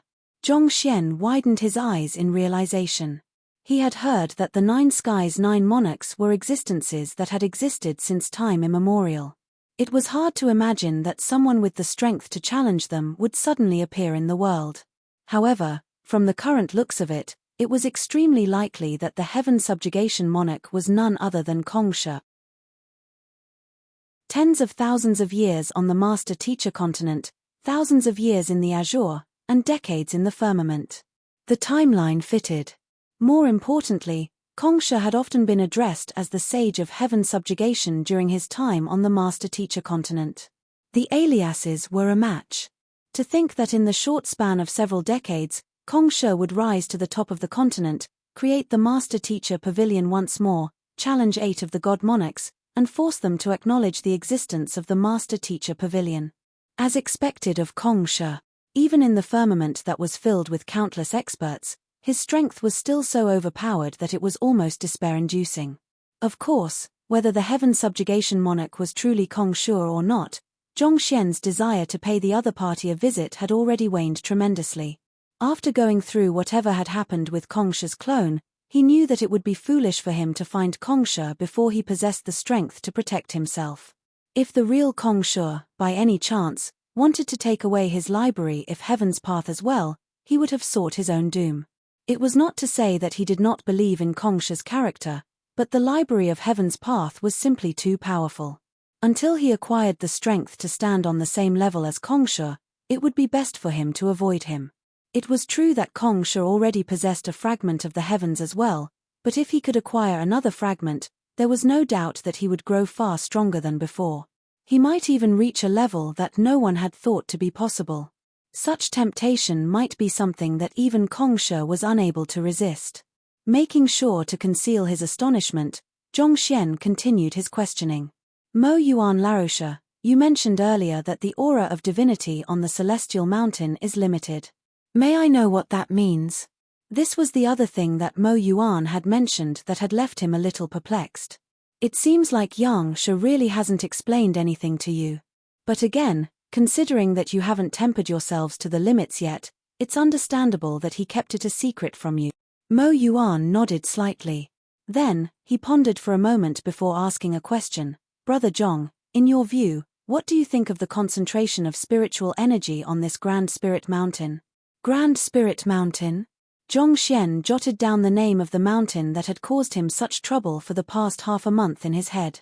At the same time, he shook his head and replied, this mountain has barely any spiritual energy at all. It's impossible for anyone to properly cultivate here. He had noticed this ever as soon as he arrived in the firmament. The ferocious winds were one thing, but the lack of spiritual energy in the area was really a huge pain to deal with. He could not gather any spiritual energy from the surroundings to fuel himself, which was why he had eventually been forced to resort to eating wild grass for survival. It was fortunate that the wild grass at least had some spiritual energy within it, or else he might have ended up starving to death on this mountain. Indeed, this isn't just isolated to the Grand Spirit Mountain. In the firmament, all places with no cities in the area are suffering from a major receding of spiritual energy. In fact, many places have turned barren as a result of that. Mo Yuan said with a shake of his head. Receding of spiritual energy? Zhongxian could hardly believe what he was hearing. The firmament should have been the very pinnacle of the universe, and yet, it was suffering from a receding in spiritual energy. It was really difficult to imagine something like that to be true. Chapter 2108 The Declining Firmament. Zhongxian had always thought of the firmament as a utopia for cultivators. It would be filled with many experts who had reached the top of the world. Its atmosphere would be rich in spiritual energy, allowing any cultivators who had reached the mark to achieve a breakthrough. Even a tree branch that one picked up off the road would be as powerful as a high immortal tier artifact. And he was not completely off the mark about that. The wild grass on the ground was an invaluable cultivation resource that was on par with premier immortal pills. But based on what he had just heard from Mo Yuan, it felt as if the firmament was slowly crumbling apart. The receding of spiritual energy spelled the regression of life. Places that were devoid of spiritual energy would eventually be reduced to ruins. For example, even though there were still plants growing on the Grand Spirit Mountain, with the disappearance of spiritual energy in the air, the amount of spiritual energy going around the place was slowly depleting, to the point where everything wilted and died off. It was probably for this reason that Zhongxian had to travel long distances in order to gather the wild grass, and even so, the quantity that he found would often be severely limited. Was this really the firmament? It felt almost as if he had walked into the otherworldly demonic tribe's otherworldly battlefield instead. Everywhere was barren and wilting, almost as if the world was slowly dying away. There's still some wild grass and fruits that harness spiritual energy on the mountain. That means that the receding of spiritual energy is a fairly recent affair, right? Zhongxian asked. If it had happened a long time ago, the Grand Spirit Mountain should have already become inhospitable a long time ago. The fact that he could find wild grass, fruits, and even beasts in the area meant that the receding only happened in the recent years. Hearing such a question from Zhongxian, Mo Yuan looked at the young man with doubt in his eyes and asked, "It can't be that you've only just arrived in the firmament, right?" "Of course not. All of us lived in a small village isolated from the world, so we don't really know much about what's happening out there. However, a plague suddenly struck us one day, and before we knew it, we are the only ones left in our village. It was then that we met young Shen Laosha, and he brought us out of our village. As a result of that, there are a lot of things that we don't know about," Zhongxian replied awkwardly. He had no idea how those in the firmament viewed those coming over from a lower world, but it was still best for him to proceed carefully. "I see." Mo Yuan nodded. The first time that the receding of spiritual energy occurred was around 40 to 50 years ago. Back then, the skies fell, and earth sank. An entire half of the sky collapsed. Water rained down relentlessly and flooded the earth, causing great casualties. Eventually, the god monarchs who guarded the north, south, east, and west slew the world tortoise and used its 4 limbs as pillars to prop up the sky, thus bringing the world back to stability. At this point, Mo Yuan chuckled a little before continuing. "Well, these are just the stories that spread around like wildfire after the catastrophe, so there's no way we can tell for sure whether they are true or not. There are also some that claim that the monarch of the Sky of Freedom used his unique ability to mend the collapsed heavens. Anyway, all kinds of rumors went around after that incident. However, it was clear that the collapse of the skies was only the start of something greater. Spiritual energy began receding swiftly everywhere. Eventually, except for major cities, most lands around the firmament became barren, just like this grand spirit mountain. This. Zhongxian widened his eyes in astonishment. 40 to 50 years ago. That was around 4,000 years ago on the Azure and 40,000 years ago for the Master-Teacher continent. It marked the time when Kongsha first appeared in the world and the 6 sects first came to be. The calamity of the firmament and the collapse of the skies and earth, as well as Kongsha's possession of the heavens order. Could there be some kind of link between the two? If there was a link between those two, what did his possession of the Library of Heaven's Path mean? After all, a fragment of the heavens would not naturally appear in the world. The fact that he could use the Library of Heaven's Path in the firmament meant that the fragment of the heavens that he had received was no weaker than the heavens of the firmament. As such, he could not help but harbor some doubts regarding the origin of the fragments of the heavens. Mo Yuan continued with the story. As a result of the receding spiritual energy, it's no longer as easy as before to reach the God realm. Furthermore, each breakthrough takes a significant amount of spiritual energy from the environment, and that could hasten the destruction of the firmament. As such, the 9 skies' 9 monarchs had no choice but to control the number of gods in the world. So, they constructed 9 celestial mountains around the world, and all those who wish to become a god have to head to the celestial mountains and search for the aura of divinity. On the other hand, Zhongxian widened his eyes in realization. In a sense, it was similar to what had happened in the Kungsu domain. Due to the scarcity of resources, those who possessed little talent lost the right to advance their cultivation in order to ensure optimal social welfare. It was extremely cruel for the cultivators who had worked hard their entire lives to advance their cultivation, but this was the only way to slow down the collapse of the firmament. I reckon that the reason Elder Yang Xian is putting you through hardship right now is to build up your foundation while you are still at the semi-divinity realm. This will allow you to adapt faster to the environment on the celestial mountain, thus increasing the chances of acquiring the aura of divinity and successfully making a breakthrough. Mo Yuan said. As expected of those from the Master-Teacher Pavilion, they are really detailed and thorough in what they do. It's no wonder the students are able to achieve the same feats as geniuses despite their lacking talents. Pardon me. I have no intention of looking down on you. Zhongxian blinked blankly, unsure how he should respond to those words. On the other hand, Zhao Ya and the others nearly burst into laughter. The person before them sure was gutsy to dare say that their teacher was lacking in talent. Their teacher was someone who had cultivated for less than 2 years on the Master-Teacher continent and slightly more than 2 months in the Azure to get where he currently was. If one translated that to the time in the firmament, he would have only spent 0.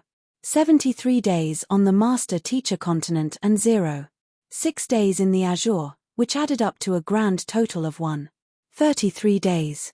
In just 33 days, their teacher had overcome bottleneck after bottleneck to become a real god. Yet, someone dared to suggest that he was lacking talent. What a joke. Cough cough, it's fine. I don't mind it at all. Zhongxian shook his head. He continued asking a few more questions, and fortunately, Mo Yuan was an extremely forthright person who freely shared everything he knew. Soon, Zhongxian was able to form a preliminary understanding of the situation in the firmament. Without a doubt, the firmament was filled with all kinds of experts. However, this came with a huge pitfall.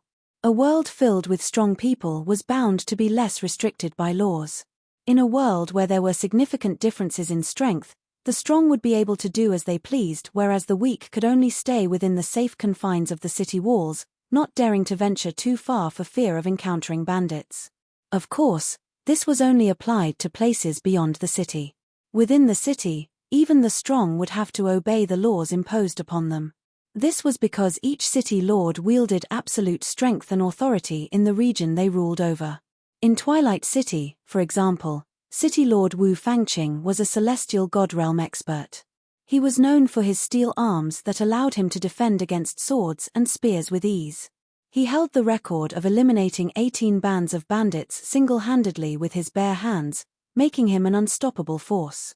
Everyone that resided within the city had to obey the rules he had set, and those who dared to flout his rules would have to face the consequences. The rules set by the strong had to be followed, or else one might just end up getting killed and having their aura of divinity extracted. This was how the firmament worked. It was not complete anarchy, but it was clear that the world favored the strong. Mo Yuan Laroche, can you tell me more about the Heaven Subjugation Monarch? Wang Ying asked with eyes filled with curiosity. She had also noticed that something was amiss. The Heaven Subjugation Monarch is a powerful expert who appeared in the past few decades. He came to fame around 40 years ago after he, as a high-tier god, fought and defeated 8 low-tier celestial gods successfully. That single fight placed him at the top of the Celestial God Aptitude Board. Mo Yuan explained excitedly. From the looks of it, it was clear that he carried great admiration for the Heaven Subjugation Monarch. Celestial God Aptitude Board?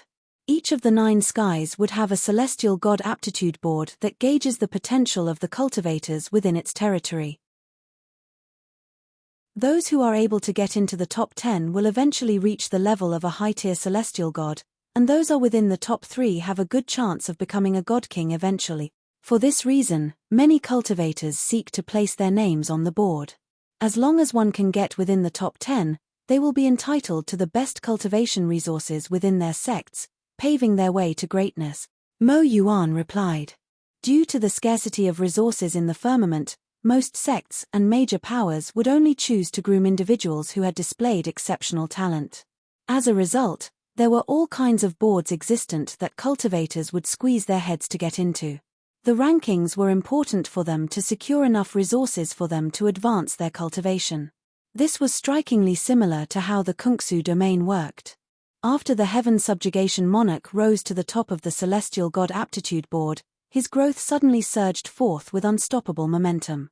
In less than a year, he reached the level of a god king. After that, during the flowing tide of spiritual energy, he accomplished feats that no one has done before, leading to 7 of the god monarchs bestowing him with the honor of a conferred god king simultaneously.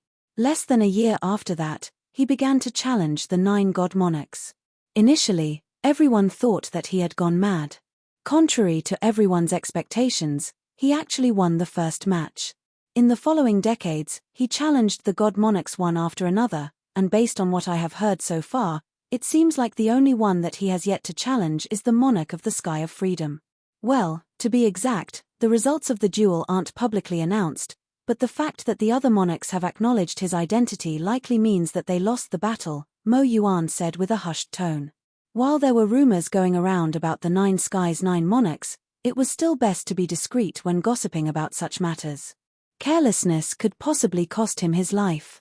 He challenged 8 of the god monarchs one after another. Even listening to the story left Zhongxian feeling hot-blooded. As expected of Kong Shi, no matter which world he was in, he was still able to claw his way to reach the top of the hierarchy. "May I know more about the monarch of the Sky of Freedom?" Zhongxian asked. "I'm quite curious to know why the Heaven Subjugation monarch hasn't challenged him yet." While others might not know about the results of duels, as fellow god monarchs, the monarch of the Sky of Freedom should be aware of the outcomes. So, it was a little peculiar to see that the other party had not made a move in response. Could it be that the monarch of the Sky of Freedom did not dare fight with the Heaven Subjugation monarch after hearing about how the others had been defeated? To be honest, I don't know that. The Heaven Subjugation monarch controls the center of the firmament, and they're viewed as the lord of the 9 monarchs. They're the most formidable god monarch of the firmament, as well as the most mysterious one. There is an utter lack of information regarding them, such that even their gender, age, name, and his alias are mysteries. However, since time immemorial, no one has dared to lay their hands on the Sky of Freedom, and that is the greatest proof of that monarch's strength. At this point, Mo Yuan suddenly realized that he might have talked too much. With an awkward smile, he waved his hands and said, "All right, let's end the conversation here for today. We are just minor figures of the firmament, so the affairs surrounding the 9 skies' 9 monarchs have no relevance to us. There's nothing we can do to change anything, so let's not bother ourselves with those matters, all right?" Yuan, knowing that he would not be able to get anything more out of Mo Yuan, Zhongxian decided to stop there. Everyone had exhausted themselves over the day, and before long, Mo Yuan's students had already started dozing off with their heads leaning against the cliff. Even Mo Yuan himself had shut his eyes, making it hard to tell whether he had fallen asleep or not.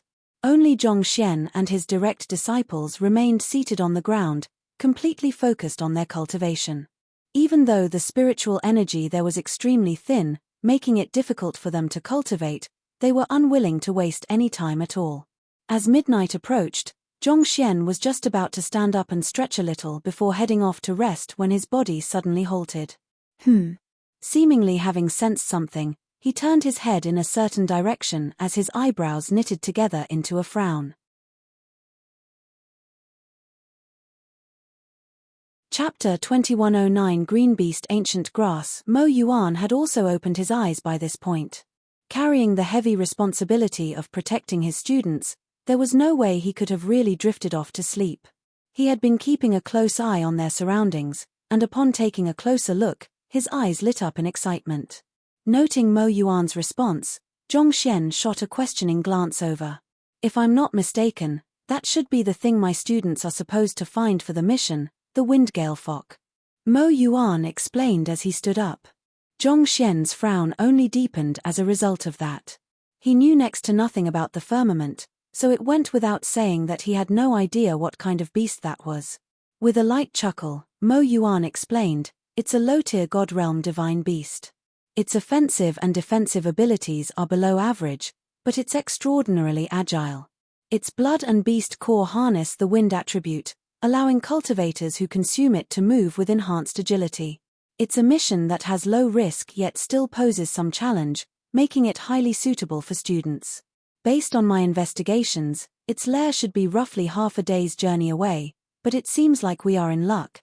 After explaining it to Zhongxian, Mo Yuan turned to his students and woke them up with a hushed voice. "Shen Cheng and Wu Xiaoxiao, wake up."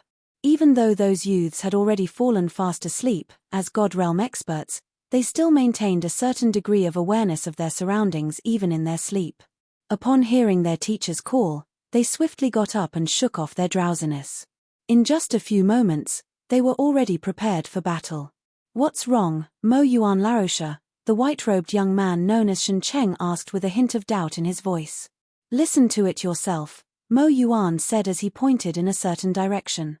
Shen Cheng focused his attention on his ears for a moment before his eyes suddenly blazed with excitement. "Is it the Windgale Fox?" "Indeed." Mo Yuan nodded. "Great. It looks like we might just be able to finish our mission today," Shen Cheng exclaimed excitedly. He swiftly leaped to his feet and beckoned his fellow classmates over. "Everyone, prepare yourselves. We'll be moving according to the plan we devised earlier." "Yes." Everyone replied in hushed voices before flitting forward quietly. Their movements were very organized, and there were no excessive movements whatsoever. There was absolutely no sound to be heard from their movements. Seeing this, Zhongxian nodded in approval. As expected of the talents of the firmament, there was no denying that they were indeed skilled cultivators. Even though they were only low-tier gods, their fighting prowess was nothing to scoff at. Brother Zhong, you should continue resting here for the time being. I'll head over there to look after them, Mo Yuan said with a light chuckle before swiftly following his students. Zhao Ya, I'll leave it to you to take care of your juniors and my parents. I'll be right back, Zhongxian instructed Zhao Ya before heading forth. He felt that it would give him a good gauge of the average fighting prowess of cultivators in the firmament if he could watch how those students moved to capture the Windgale fox. As Zhongxian had not fully recovered from his injuries, he was only barely able to keep up with Mo Yuan and his students. By the time he arrived, Shen Cheng and the other students had already managed to encircle the Windgale fox. The Windgale fox was relatively small in physique, and through the clashes between the divine beasts and the students, Zhongxian could tell that it was not too strong. The only advantage it had in the battle was its speed. These students are really not bad, Zhongxian murmured as he studied their offensive maneuvers carefully.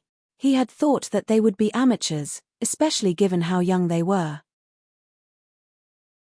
However, the tactics and flexibility they had displayed so far showed a completely different story. Each and every one of them was mindful of their collaborative formation when they made their moves, making absolutely sure that they did not carelessly open up any gaps that would give the Windgale fox an opportunity to slip past them. As a result, the Windgale fox found itself unable to escape despite its speed advantage. It was no wonder Mo Yuan subconsciously looked down on the disciples taken in by the master teachers. Just by looking at Shen Cheng and the others, it was obvious that the students taken in by the Twilight Academy were the cream of the crop. Be it their flexibility, timing, or battle sense, Shen Cheng and the others had proved that their capabilities far exceeded those of an ordinary cultivator. It looks like it'll be impossible for the Windgale fox to escape, Zhongxian remarked thoughtfully. Given how meticulous Shen Cheng and the others were, there was no way they would allow the Windgale fox to escape. With this, the conclusion of the battle had already been decided.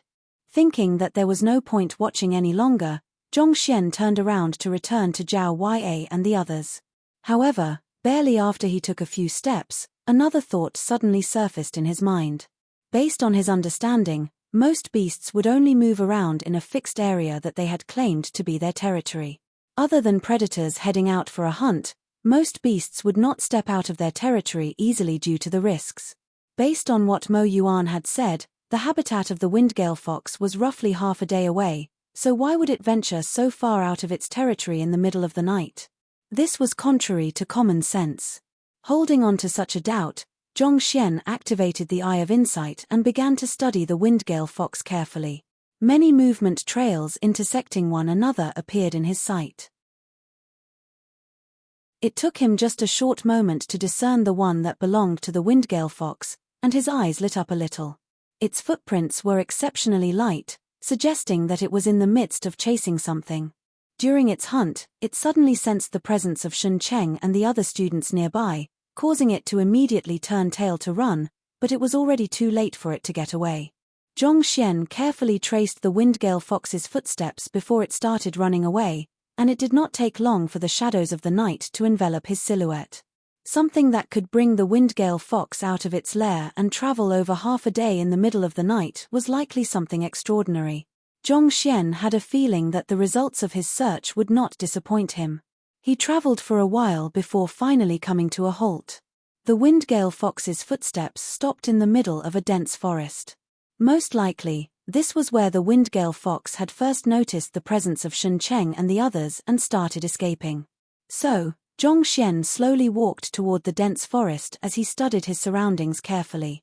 The crescent moon in the sky was not a particularly bright source of light, and the shadows of the leaves above only made everything appear darker. Zhongxian found that his visibility had been reduced significantly even with his Eye of Insight activated. Finally, he arrived at the very spot where the footsteps stopped and began to examine his surroundings carefully. However, except for some ordinary plants, he did not notice anything that was out of place. There was nothing that hinted at what the Windgale Fox was trying to find. This peculiarity piqued Zhongxian's curiosity.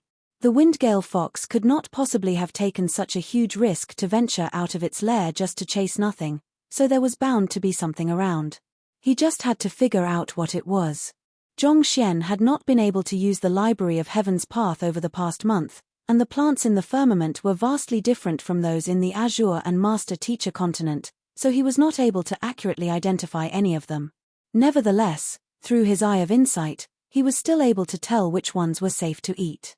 Even if he was somehow wrong, they happened to have someone who possessed the innate poison body with them. They could go through her first, and if she found the plants unpleasant, there was a good chance that it would be fine for them to eat it. As he had been using the eye of insight all along, he knew that it was definitely effective in the firmament.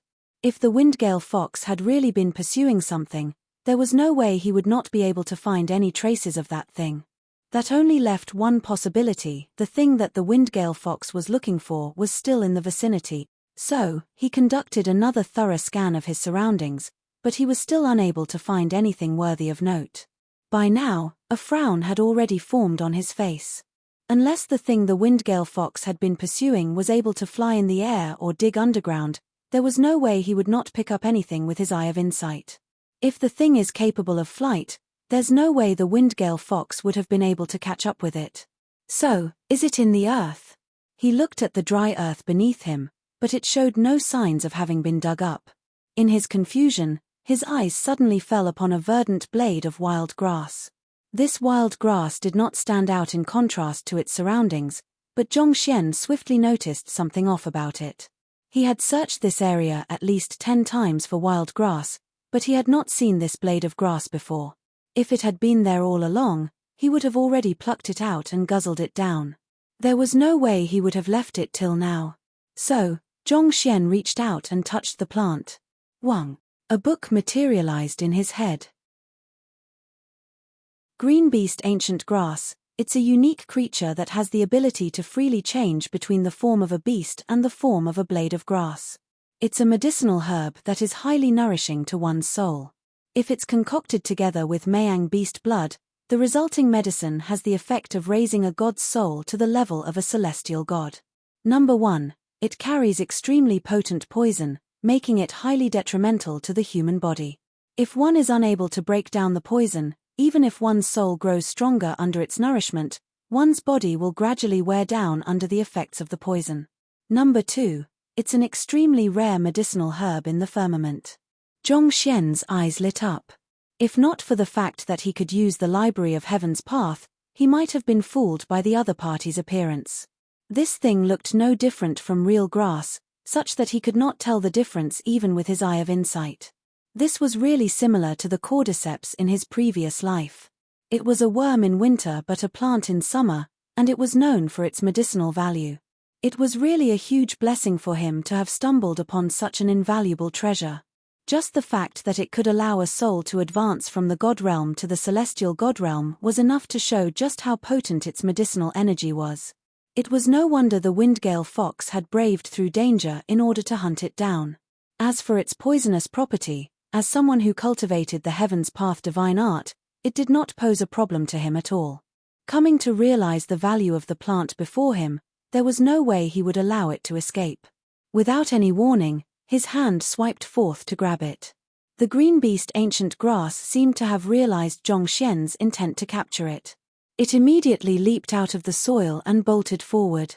Its movement was so swift that it felt like a furious tempest had just blown past the area. Where do you think you are going? The only reason Zhongxian had difficulty capturing even a rabbit previously was due to the severity of his injuries weighing down on him and his energy deficit. However, after enjoying a satisfying dinner earlier, he had managed to recover a fair bit of his stamina. If he could not even catch a blade of grass in his current state, he would not be able to face himself anymore. With a step, he covered 8 meters in an instant as he extended his hand. Divine energy burst forth from the tips of his fingers, and it swiftly weaved together to form a tight net. A heart of intertwined thread. Under the prowess of a swordsmanship that had surpassed even the Heaven's Path sword art, The blade of grass was swiftly captured. With a light pinch, he picked up the green beast ancient grass and channeled his soul energy into it. A moment later, he felt a soothing energy flowing back into his soul, leaving him feeling warm and fuzzy all over. Satisfied with the results of his hunt, Zhongxian bound the green beast ancient grass in yet another net of sword qi in order to ensure that it would not be able to escape before wrapping it carefully with a piece of cloth. His soul cultivation was only at the level of a low-tier god at the moment. If he could raise it to the level of a celestial god, he was confident that he would be able to stand toe-to-toe with any other celestial god. After securing his medicinal herb, he swiftly made his way back to their gathering spot, where Zhao Yue and the others were. Mo Yuan and his students had already returned by the time he arrived, and the Windgale Fox was in their hands. It struggled with all its might, but it was completely powerless to reverse its fate. As he expected, they had managed to succeed without too much trouble. So, Zhongxian walked over and said with a smile, "Congratulations, you have managed to accomplish your mission. Brother Zhong, where did you go?" Mo Yuan asked. He had been slightly surprised to see that Zhongxian was not around when they arrived earlier. "I wanted to see how you were going to capture the Windgale Fox, so I followed you earlier. However, I didn't manage to catch up with you, and I lost my bearing for a moment while trying to make my way back," Zhongxian said. "You must be really dumb to be able to lose your way even though it's such a short distance." The young lady under Mo Yuan's tutelage, Wu Xiaoxiao, looked at Zhongxian with disdain in her eyes. This bunch had nearly caused them to fail their mission. It would have been one thing if they were strong, but it turned out that they were merely buffoons who could lose their way just like that. Why in the world did they have to get involved with this bunch of fools? More importantly, Senior Shen Cheng's eyes had always been on her before, but he had not even spared her a glance ever since those few ladies appeared. Just thinking about this filled her with fury. Chapter 21 10 Streak of Grey, Who do you think you are insulting? Zhao Yue immediately stood up and spoke with an utterly cold voice. She could still overlook it if the other party had insulted her, but she would never allow anyone to insult her teacher. "You should know very well who I am talking about." Wu Xiaoxiao spoke with a voice filled with contempt. "If you are weak, you should have the sense to stay put and not run about. Otherwise, you'll only be troubling us to save you when you run into danger." "Enough!" Mo Yuan bellowed furiously. "Teacher!" Wu Xiaoxiao turned to look at Mo Yuan indignantly. "Look at how you are behaving. Is this how a student of the Twilight Academy should conduct herself?" Mo Yuan berated. After that, he turned to Zhongxian and said, "Please don't take it to heart. Xiao Xiao is still young, so she's still a little lacking in etiquette. Do forgive her if she has said anything that has offended you." "It's fine," Zhongxian replied calmly. Given everything he had been through in the Master-Teacher continent and the Azure, there was no way he would lose his temper over the mere words spoken by a young lady. After resolving this conflict, Mo Yuan brought the Windgale Fox to one side and interrogated it using his special means. Following that, he left the group discreetly for roughly 2 hours before returning with a deep furrow on his forehead. It seemed like he had noticed that something was amiss as well, but he didn't manage to find anything in the end. He was a little perplexed by the outcome, but he didn't really turn his suspicions toward Zhongxian.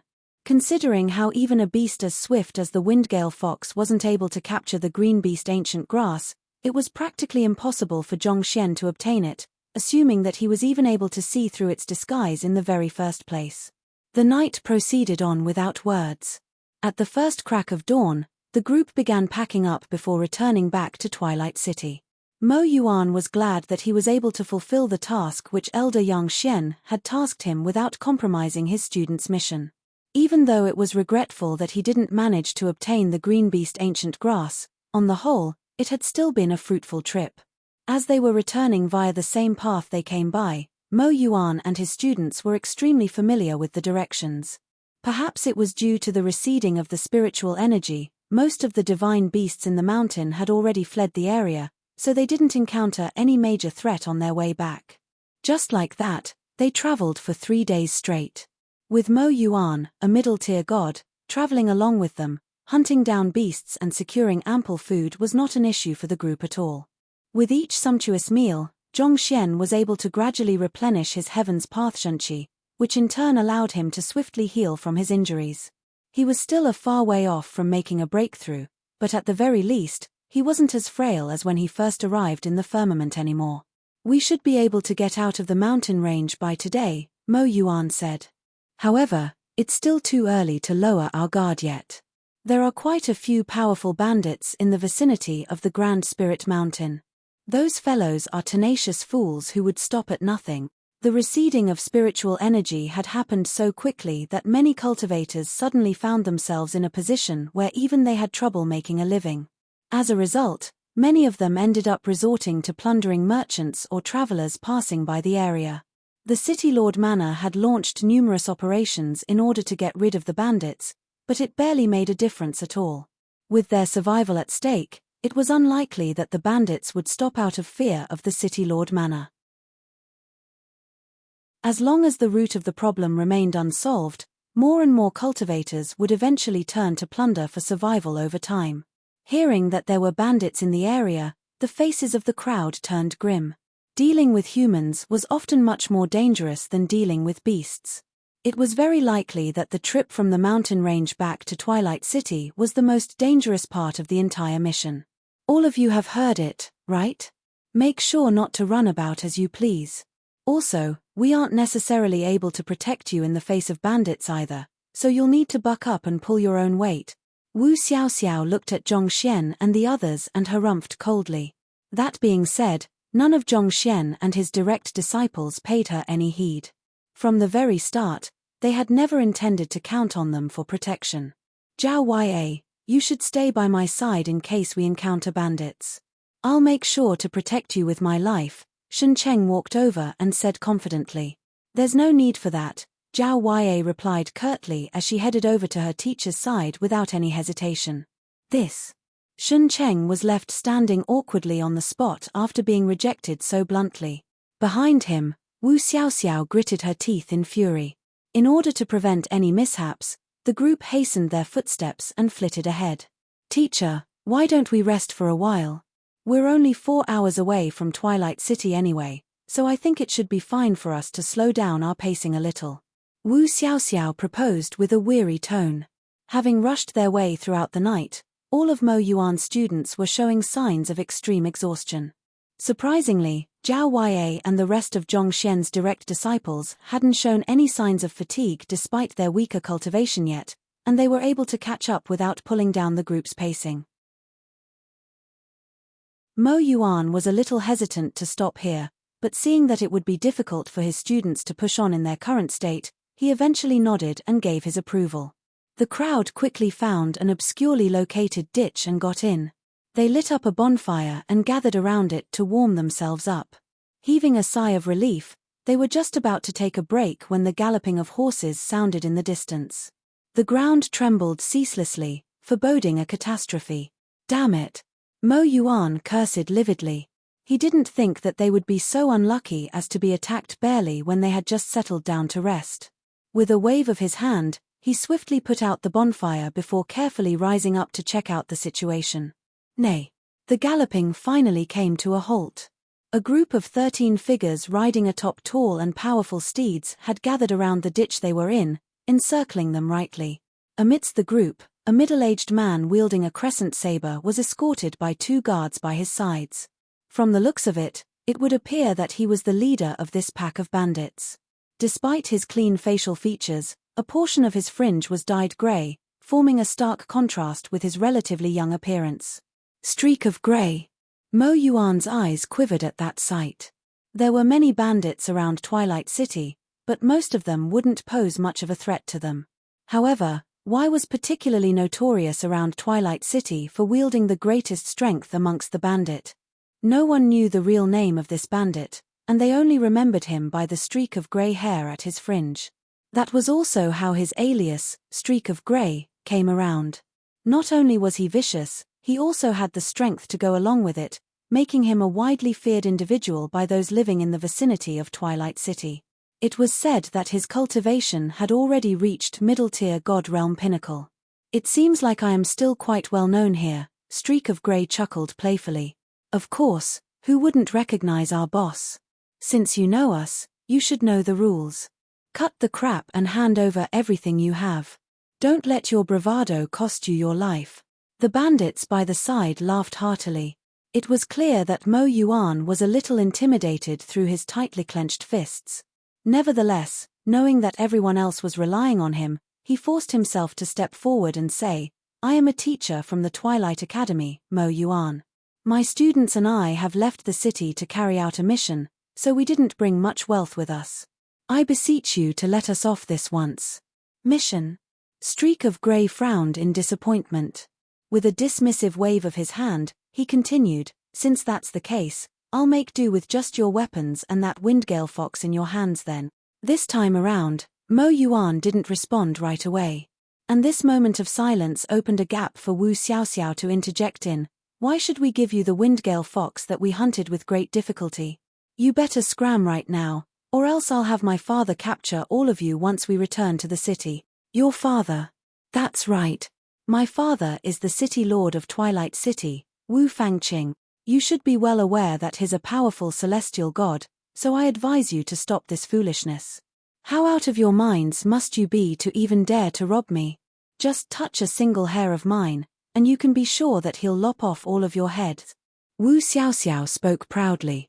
It was one thing for a bunch of semi-divinity realm lasses to steal her crush away from her, but these bandits actually dared to eye the Windgale fox that they had hunted with great difficulty. They must really be tired of living. "You are the daughter of the city lord?" Streak of Grey was surprised for a moment before he roared in laughter, as if he had heard the funniest thing in his life. He looked at his band around him and asked, "Lads, tell her, have we ever feared that city lord before?" "Fear? Ha ha ha. If we were scared of that city lord, we would have never chosen such a life. You sure did us a huge service. Aren't you curious to see how much your darling daddy would be willing to fork out in order to save you? That city lord has left us tight on our toes over the past few years. We can finally return the favor to him now so as to show him that we aren't to be trifled with." The bandits cheered excitedly. "What are you all trying to do?" Wu Xiaoxiao thought that these pesky bandits would surely flee in fear after hearing her identity, but instead, her words seemed to have furthered their determination. Completely taken aback by such a turn of events, her voice quivered in fear, betraying her uncertainty. One must know that her father was a celestial god, such that no one in Twilight City would dare to defy him. Yet, this bunch of lowlifes actually didn't fear her father at all. Were they really not afraid of death? "What are we trying to do?" Streak of Grey laughed. "We were thinking of robbing a bunch of poor students, but it appears that there's a big fish hidden amongst them. Lads, make sure that not even a single one of them escapes. If we succeed, you can be sure that every single one of you will be handsomely rewarded." "Roger that, boss." The bandits laughed sinisterly as they tightened the encirclement. Seeing such a sight, Mo Yuan shook his head with a deep sigh before whispering to Shen Cheng discreetly, "I'll buy some time. Find a way to break out of their encirclement with everyone else."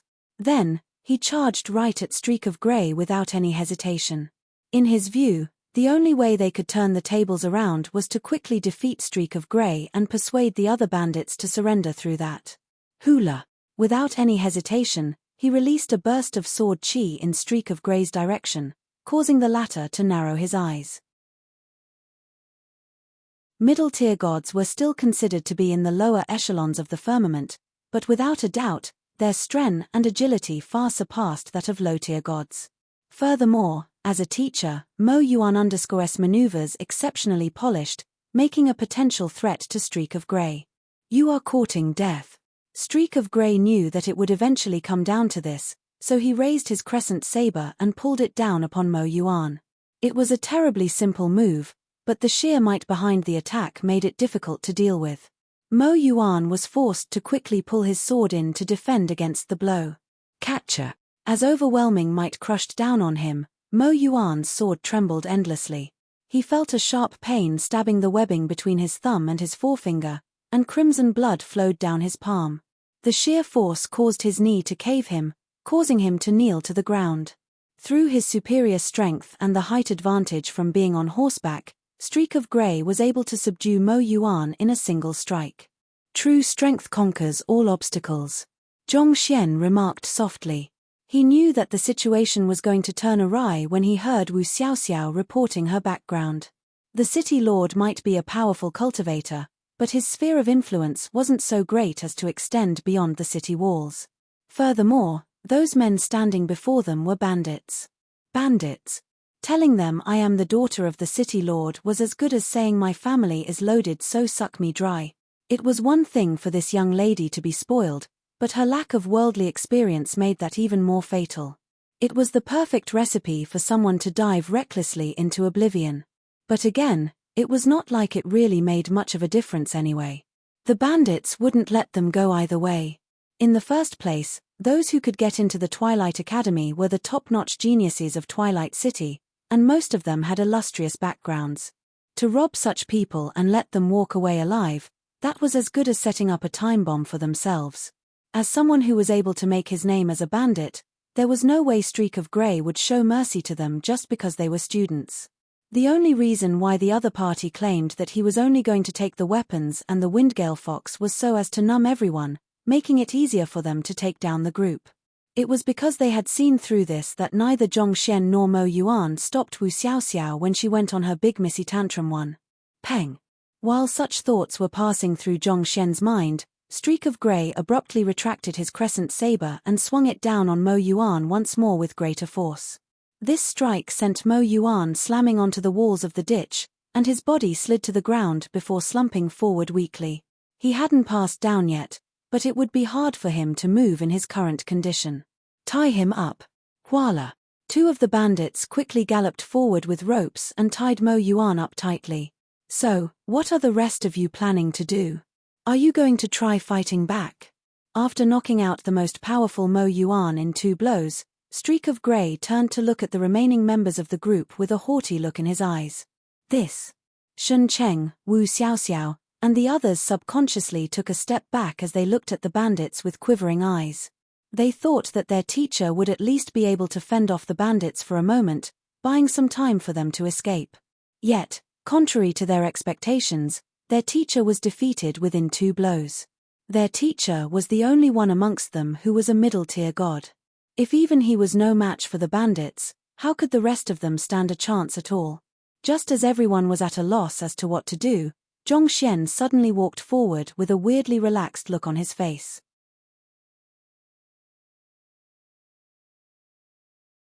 Chapter 21:11 I am a bandit but I have been robbed. The young man walked silently with a natural posture, but he wasn't walking in the direction where Streak of Grey was. Instead, he was heading toward where Mo Yuan's sword had fallen earlier, and he bent his body down to pick it up. His movements were so leisurely and composed that it felt almost as if he was oblivious to the fact that he was completely surrounded by bandits. Streak of Grey hadn't expected the 20-year-old low-tier god to be able to remain so calm in his presence. He assessed the young man before him with narrowed eyes and said, "Brat, you sure have gut. Is that fellow a fool? I have already defeated the most powerful expert amongst them in 2 blows, but not only is that young man unafraid, he even walked over to pick up a sword. Does he think that the sword is more important than his life?" Mo Yuan was taken aback by Zhong Xian's action as well. It was true that his sword was no ordinary weapon, being a middle-tier god artifact, but it was something that he had already tamed and assimilated. The young man wouldn't be able to use it even if he were to pick it up, so why was he doing something so futile? Sure, don't speak. After picking up the sword, Zhong Xian brought his finger to his lips before looking around calmly. Listen closely with your heart. Listen closely with our hearts. Everyone was flabbergasted. What was this young man trying to do over here? Don't waste our time with such crap. One of the bandits eventually lost his patience after listening to the gibberish Zhong Xian was uttering. He raised his brawny arms to slap the living daylights out of the young man. Wang. But before his slap could land, a joyful reverberation suddenly echoed from the sword in the young man's hands. Tamed. In less than 2 breaths after picking it up, the young man had already managed to assimilate the middle-tier god sword, claiming it for his own. TSLA. A cold glint flashed from the tip of the middle-tier god sword, and in the next moment, the bandit felt a sharp pain in his wrist. Plop! Before he even realized it, his hand had already fallen to the ground. The bandit cried in agony, nearly fainting from the excruciating pain. He had intended to slap that fool of a young man awake, but never in his wildest dream would he have expected the young man to tame the sword so quickly. Not to mention, the young man aimed his sword at his blind spot, leaving him with no time to react at all. As a result, he lost his hand in an instant. Streak of Grey also hadn't expected such a situation either. His astonishment swiftly turned into wariness and fury, and without any warning, he charged forth and swung his crescent saber down upon the young man. His saber tore down through the air with tremendous force, crushing down everything that stood in its path. He thought that the young man would raise his sword to fend against his attack, just like what Mo Yuan did earlier, but things didn't go in the way he planned. The young man chose to dash forward instead, rushing up to his steed in an instant. After that, the young man tossed his sword over to his left hand and used his freed right hand to stroke the forehead of the horse. As Zhongxian was too close to the horse, Streak of Grey wasn't able to follow through with his attack for fear of harming his steed, leaving him with no choice but to forcefully retract his saber. Wang Ying! Zhongxian called out as he touched the cheeks of the horse. Wang Ying immediately caught Zhongxian's drift. She sprinted over to the steeds of the other bandits and touched them one after another too. Seeing how his hostages were trying to flirt with their horses instead of attempting to retaliate or escape, Streak of Grey was on the verge of going insane. The other bandits were dumbstruck as well. Bro, do you even realize what is happening? We have you surrounded, and your life is in our clutches. Can you have some realization as a hostage? Why the heck are you trying to play with our horses instead of fighting back? Are you all idiots? It's a waste of time to talk with you. Die. With a cold sneer, Streak of Grey raised his crescent saber to strike down on Zhongxian once more. No matter what the young man was up to, it would all be meaningless once he was dead.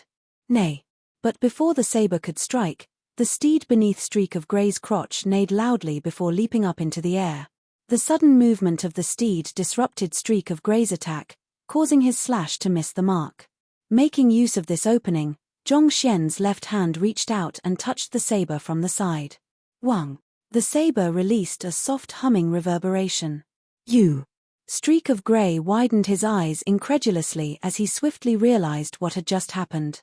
He had fought alongside the crescent saber for at least 20 years now, such that there was no weapon that felt right in his hand other than it anymore.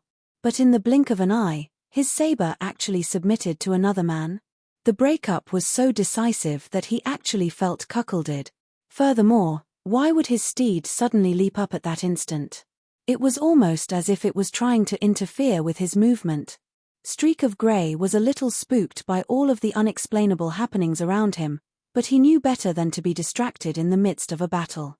Regardless of who the crescent saber had submitted to, everything should come to an end once he had dealt with the young man. So, he tried to lift the crescent saber to cut down the young man before him, only to find that the crescent saber had become too heavy for him to lift anymore. Shocked, he lowered his gaze, only to see the young man looking at him calmly. You are holding on to my possession. Let go. Right after saying those words, the young man swung the sword in his left hand in a trajectory parallel to the crescent saber, aiming straight toward Streak of Grey's wrist. Streak of Grey immediately tried to move to dodge the attack, only to find that he was unable to move due to the weight of the crescent saber. Flustered, he was left with no choice but to release his grip. The young man before him immediately made use of that opportunity to grab hold of the crescent saber before launching a follow-up slash with it. Streak of Grey instinctively leaned backward to move out of range from the attack, only to have his steed take a step forward at that moment. Streak of Grey. This is too much.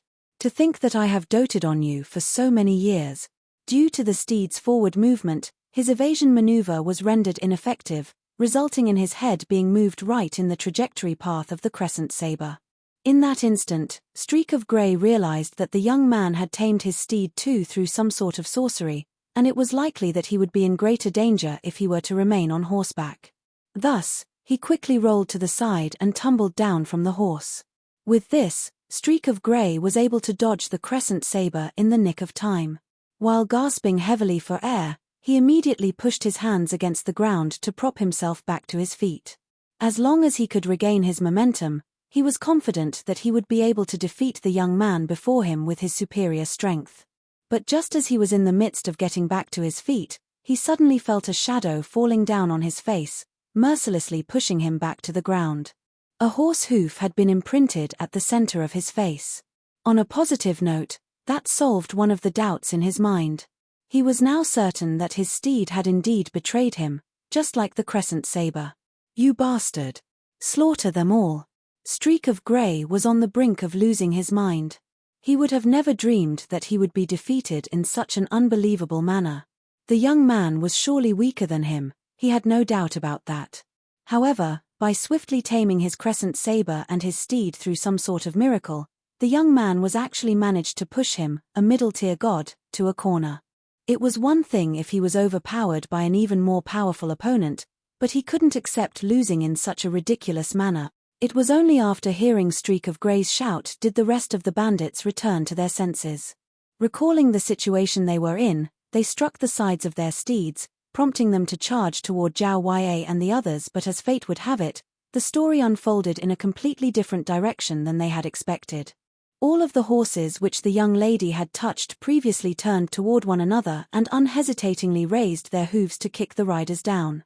None of the bandits were prepared for such a situation, resulting in them being struck squarely in their core. They fell to the ground while spurting large mouthfuls of blood. What the hell is going on over here? Streak of Grey felt like his thread of sanity was about to snap at any moment.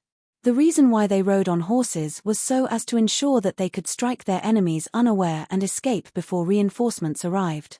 It should have been a key advantage they had over their targets, but all of a sudden, it had turned into a liability to them instead. TSLA. Just as Streak of Grey was at a complete loss to what he should do, a burst of sword chi suddenly surged in his direction. The sword chi swiftly unfurled itself to form a resilient net that bound him in place in the blink of an eye. And before he could even attempt to struggle out of the net, a sword had already been placed next to his neck. Stop! Feeling the chilling sharpness of the sword pressed against his neck, Streak of Grey hurriedly issued the order for his subordinates to stop their attack. If one thing was certain, the bandits were indeed veteran fighters. Despite the initial chaos injuring over half of them, they were able to swiftly regain their footing and continue the attack. With just a few blows, they were able to knock Shen Cheng and the others to the ground. So, when they heard the order to stop, they couldn't help but turn to look at Streak of Grey indignantly. It was humiliating for them.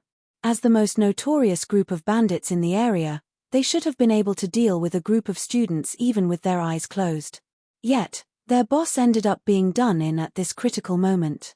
That's more like it, Zhongxian nodded with a satisfied smile. With his current strength, if he were to bring forth the full prowess of his heart of intertwined threads, he would have been able to defeat Streak of Grey with ease. However, he didn't choose to do so out of considerations of how thin the spiritual energy in the surroundings was. He wouldn't be able to recover his energy quickly, and that could pose a disastrous situation if they were to come under the attack of another group of bandits. He knew that he would have to win the fight strategically so as to not risk losing the war. So, he tamed Mo Yuan's sword and Streak of Grey's steed in order to throw the latter off.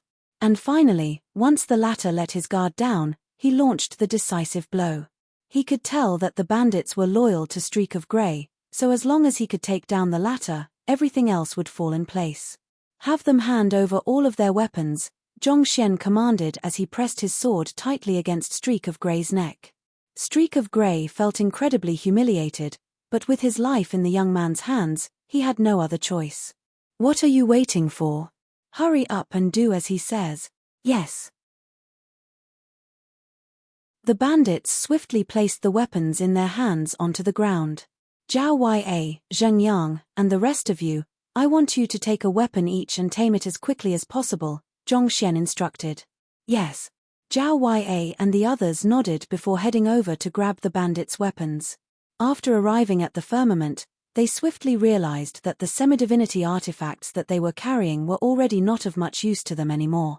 If they could tame those low-tier god weapons those bandits were wielding and assimilate them, their fighting prowess should rise significantly. Pressing his sword even more tightly against Streak of Grey's neck, to the point that a trail of blood was flowing down his body, Zhongxian said coldly, "Tell your men to hand over their treasures, divine coins, and everything that is of value." Streak of Grey felt frenzied to see how the tables had turned, but valuing his life, he turned to his men teeth and shouted, "Didn't you hear him? The heck, I am the one who is the bandit. I should be the one that is threatening you lot to hand over your money, why yes." The bandits glanced at one another in uncertainty, but eventually, they emptied out all of their pockets and handed over their wealth. Through his conversations with Mo Yuan, Zhongxian found out that the 9 skies of the firmament used a common currency known as divine coins. It was similar to the gold coins of the master-teacher continent, but these coins harnessed the essence of the firmament, rendering fraud impossible. Watching as the bandits whipped out over 200 divine coins, Zhongxian nodded his head in satisfaction. He then turned his gaze toward Streak of Grey and assessed him from head to toe before swiping away his storage ring. It was difficult to create spaces that were strong enough to withstand the spatial pressure of the firmament, making storage rings an incredibly valuable and rare commodity. Not even Mo Yuan had a storage ring. Most likely, Streak of Grey must have spent a huge portion of his ill-gained fortune in order to acquire it. In any case, the storage ring was his now. Zhongxian quickly assimilated the storage ring before keeping all of the divine coins and items on the ground into it. Then, he instructed Zhao Ya and the others to swiftly tie up all of the bandits. After that was done, he had Zhao Ya, Shen Cheng, and everyone else get onto the bandit steeds in pair before swiftly galloping off toward Twilight City. Those bandits have done much evil over the past few years. If we capture them, we can trade their heads for a bounty. Mo Yuan said weakly. The City Lord Manor had placed Streak of Grey and his band of bandits on the bounty list for quite some time now, so if they could apprehend them and bring them to the City Lord Manor, it was likely that they would be rewarded handsomely for their service. There's no need for that. Someone will clean up after us, Zhongxian said with a mysterious smile as his horse galloped swiftly ahead. Considering that the daughter of the City Lord was here with them, it was hard to believe that there was no one around to protect her other than her middle-tier God Realm teacher. And just like what Zhongxian had thought, shortly after they left, 2 silhouettes suddenly emerged from the shadows to stand before Streak of Grey and his band of bandits. Upon catching a closer look at the appearances of the 2 silhouettes, Streak of Grey's face paled in despair before he released a desolate cry. "Damn it!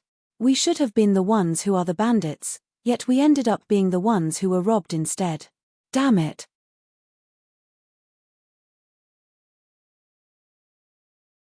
Chapter 21:12 Twilight City. It was true that handing those bandits over would allow them to earn a sizable bounty, but it would also mean that they would have to hand over what they had looted from the bandits. No matter how much the bounty was, it was likely only to be 40 to 50 divine coins. That wouldn't even hold a candle to what they had snatched directly from the bandits. After assimilating Streak of Grey's storage ring, Zhongxian found more than 400 divine coins inside, which meant that he had just earned around 600 divine coins from them. This was still excluding the pills, medicinal herbs, and weapons that they had collected. Streak of Grey must have done quite a lot of bad things over the years, or else there was no way he would have been able to accumulate such wealth.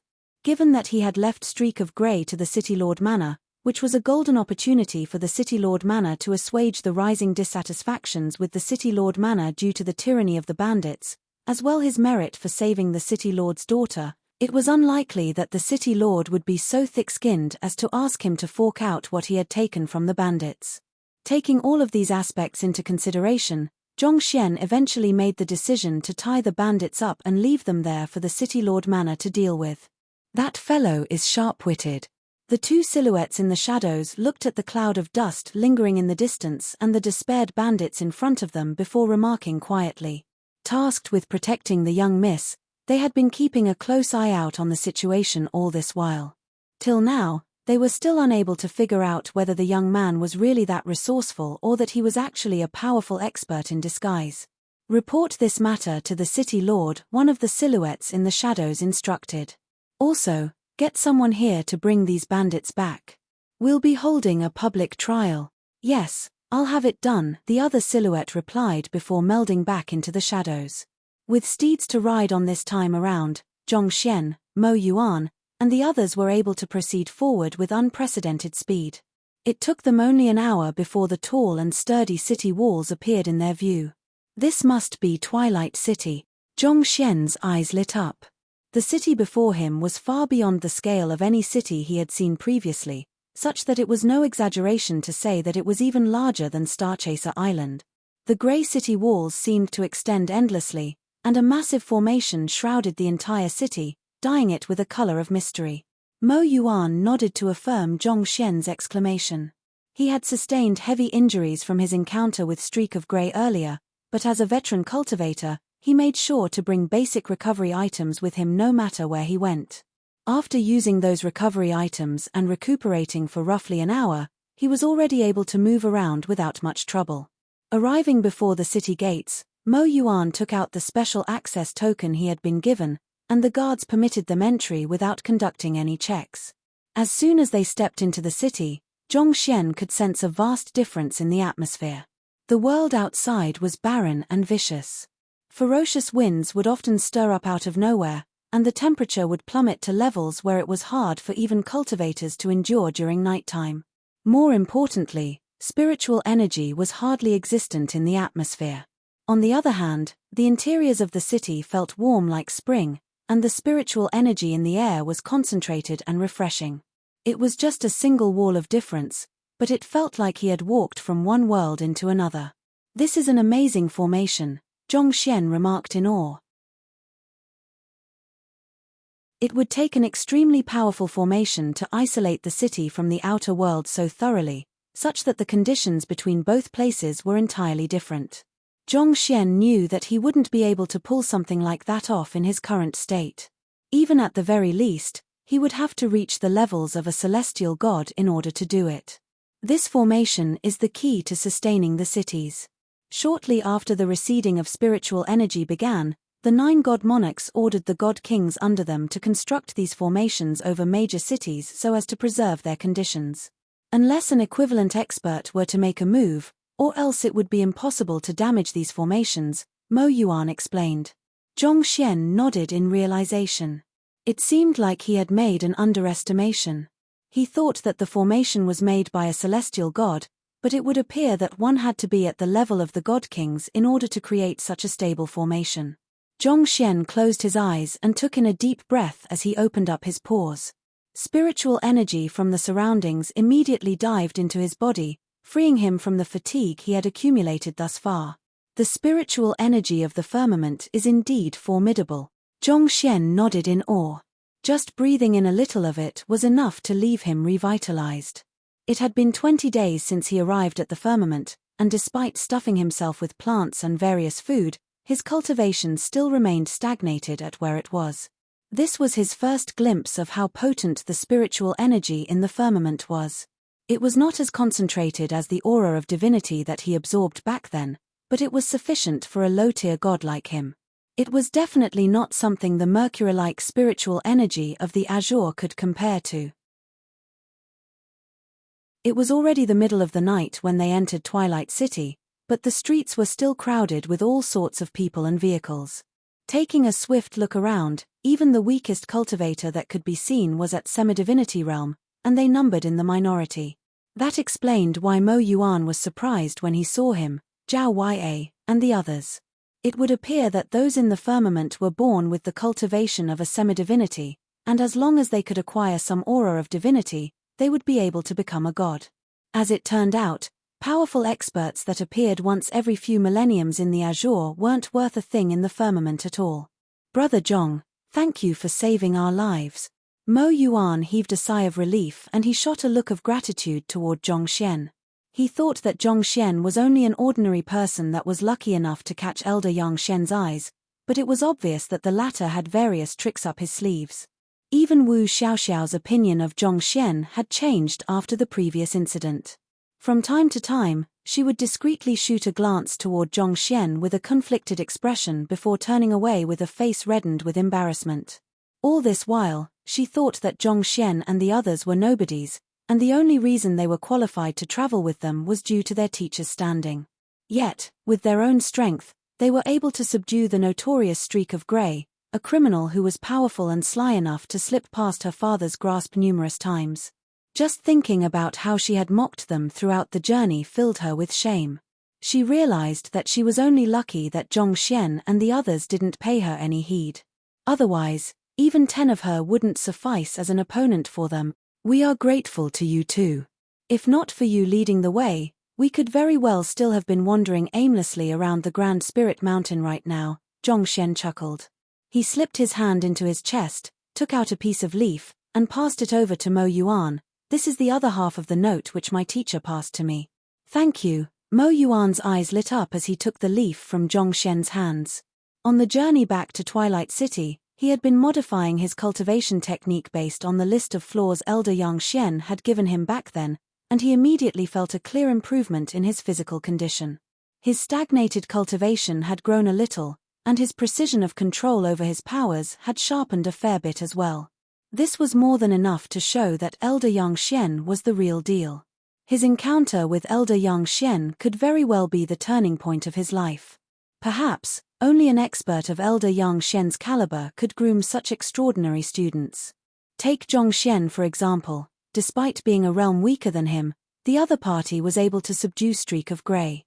At this point, Mo Yuan pondered for a moment before making an offer. "Since it's your first time at Twilight City, I suppose you haven't decided on any lodging yet. Why don't you follow me to the Twilight Academy? I can arrange for some accommodations for you." "That would be imposing too much on you. You have been taking good care of us throughout the journey, and it would weigh on me to trouble you any further." "All right, it has been a long day for you and your students, so you should quickly head back and take a good rest," Zhongxian replied with a smile. The only reason why he traveled together with Mo Yuan was so as to ensure that he, his parents, and his students could get to the nearest city safely. Since they were already here, there was no reason for them to stay together anymore. Furthermore, if they were to go with Mo Yuan, it would only be a matter of time before others learned that they were the ones who had subdued Streak of Grey. That would pose some inconvenience to them. For one, even if the city lord was too embarrassed to get them to fork out the money and items they had taken from Streak of Grey, there was a good chance that the merchants who had been robbed by Streak of Grey in the past would still look for them in hopes of getting back the money they had lost. Things could really get ugly if they were to refuse. Not to mention, Zhongxian didn't wish to be put in the limelight, especially not when he didn't have the strength to protect himself, his parents, and his direct disciples yet. His priority at the moment was to become stronger and gain a better understanding of the firmament before making any future plans. "I see. If there's anything you require my help for, feel free to look for me at the Twilight Academy," Mo Yuan replied. He thought that Elder Yangxian might have made some other plans for Zhongxian and the others, so he didn't insist on the matter.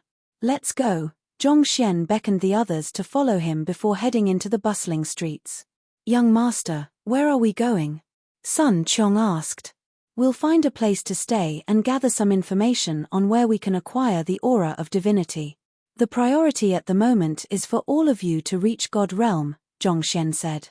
Only after reaching God Realm would Zhao Ya and the others have the strength to protect themselves in this world. Otherwise, they would be completely helpless against anyone who intended them harm. "I understand," Sun Chong nodded. He was exceptionally skilled at getting such miscellaneous stuff done, so it didn't take him long to secure lodging from the group. It was a relatively spacious residence that could house all of them without being too squeezy. It wasn't too expensive either. The rent was only 2 divine coins per month. It was through this that Zhongxian realized that the purchasing power of divine coins was far greater than he thought. A single divine coin could be traded for 1,000 semi-divinity coins, and semi-divinity coins were usually sufficient to complete most transactions in this world. It's a pity that there's no aura of divinity in the surrounding spiritual energy, so you won't be able to achieve a breakthrough just by cultivating here. Nevertheless, the spiritual energy here is still very beneficial to your cultivation. The last few days have been rather difficult on you all, so make sure to rest early after you are done cultivating," Zhongxian said. It had been 4 hours since they had moved into the residence, and the crack of dawn could already be seen at the horizon. After everyone was settled down, Zhongxian went into his room and sat down.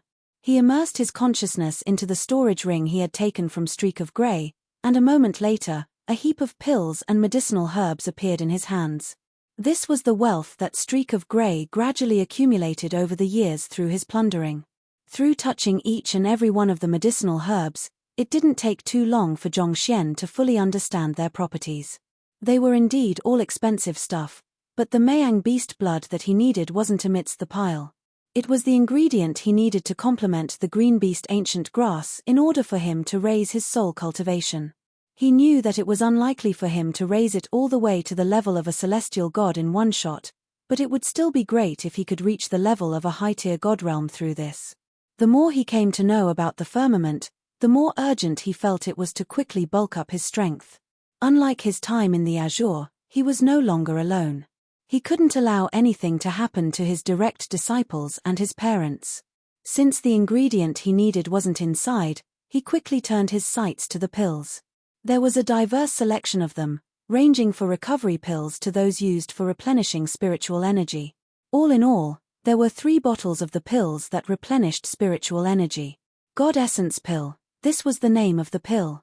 It could replenish one's God Essence, which was basically another name for the divine energy that gods harnessed. Other than that, there were also some books in the storage ring too. Zhongxian quickly went through them, and they broadened his understanding of the firmament considerably. Most of what he had heard from Mo Yuan was covered inside too, but of course, the information in the books was much more detailed. He realized that the God Essence Pill was actually quite an expensive product. Due to the receding of spiritual energy, many medicinal herbs had withered and died, causing a great spike in the prices of pills. Pills that replenished one's spiritual energy were especially in demand. As a result, even though the God Essence Pill wasn't particularly potent, it was still priced at a jaw-dropping 1 divine coin each. Also, it appeared that the God Essence Pill was rather similar to the immortal pills of the Azure. It was also split into 4 tiers as well, namely low tier, middle tier, high tier, and pinnacle. Usually, low-tier God Essence pills were enough for the cultivation of God Realm cultivators. Only after reaching Celestial God Realm would one require middle-tier God Essence pills. Let me give it a try.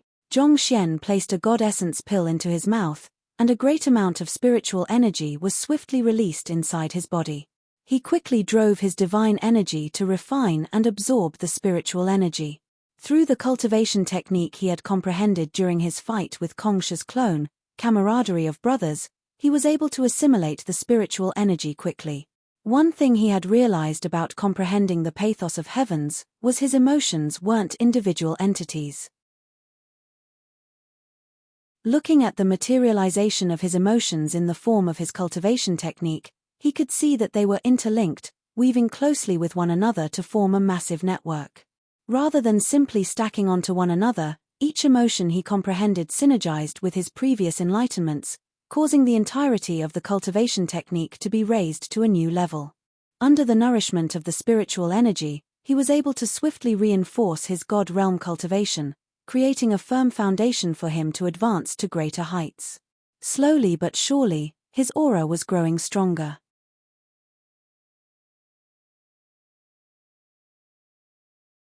Chapter 21:13 Lottery. Before Zhongxian knew it, he was already standing before a vast and boundless ocean. He could feel a great amount of divine energy pulsating within the ocean, and he could see innumerable surges of golden aura of divinity swimming freely within the water. For some reason, he had to concentrate really hard in order to move his hand. He wanted to reach out to grab a surge of aura of divinity from the water, but as his body moved, his surroundings suddenly receded from him like an ebbing tide, plunging him into darkness. When he opened his eyes once more, he found himself seated back in his room. It was as if what he had just seen was nothing more than a dream. Was it a hallucination? Zhongxian frowned. He had never encountered any inner demons of his own ever since he started cultivating, and the inner demons that dared to appear before him ended up becoming his students. As a result, he had never experienced any hallucinations before.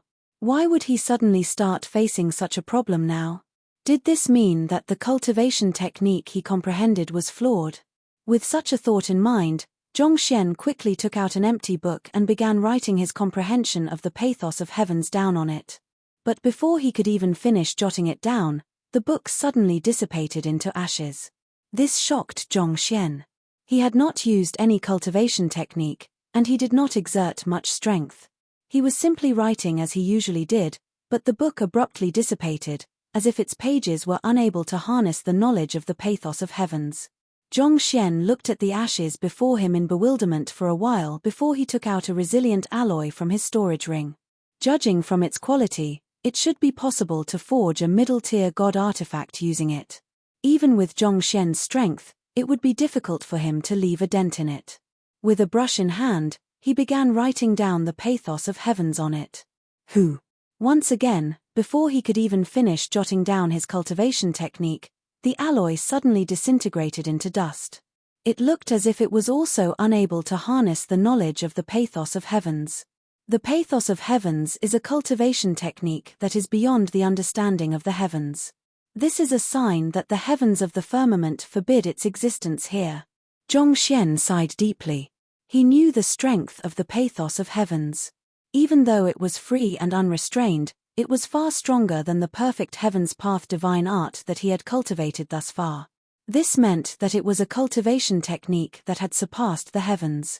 How could the heavens permit the continued existence of something even stronger than itself in the world?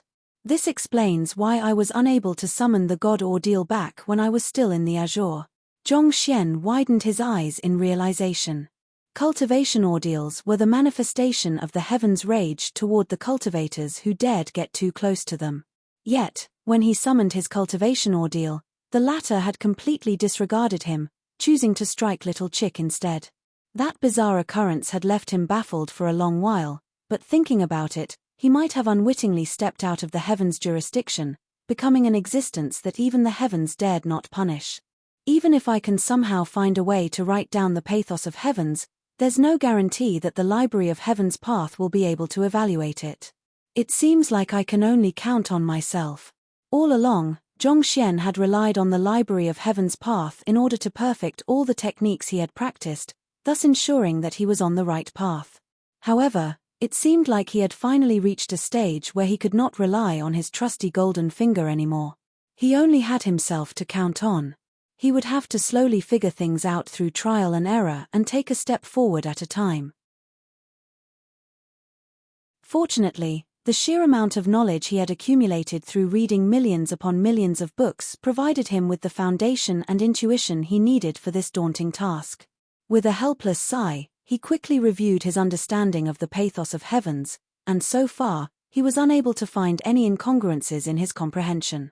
So, he took out the god essence pills in the jade bottle and continued swallowing them one after another. Some time later, Pilipala, a series of cracking sounds could be heard from Zhongxian's body as he rose to his feet. Somehow, he looked much taller than before. Vaguely, one could feel stupendous amount of divine energy circulating within his body. Judging just from the quantity of energy, he was at least 2 times stronger than before. I have reached low-tier God realm pinnacle, Zhongxian murmured as he stretched his body to loosen up his stiff joints. The last few hours had been rather fruitful. He had managed to raise his cultivation from low-tier God realm primary stage to pinnacle, and he was not too far off from making a breakthrough. If not for the fact that he did not have sufficient god essence pills, he might have already become a middle-tier god. But again, it wouldn't be wise for me to force a breakthrough right now. Having read through the books that Streak of Grey had left behind, he had been able to gain some understanding of the various cultivation realms of godhood. Given his current condition, it would be possible for him to become a middle-tier god as long as he had sufficient spiritual energy. However, he had only managed to bulk up his divine energy thus far. His physical body and soul had not grown correspondingly stronger. If he forced a breakthrough, his body and soul would be placed under great pressure from the immense divine energy flowing through his meridians. Once that happened, not only would he be unable to exert his full strength, it would also be equivalent to having a ticking time bomb within him. He would be taking on unnecessary risks. Looking out the window, He saw that the sun had already risen high in the sky. It was probably around noon.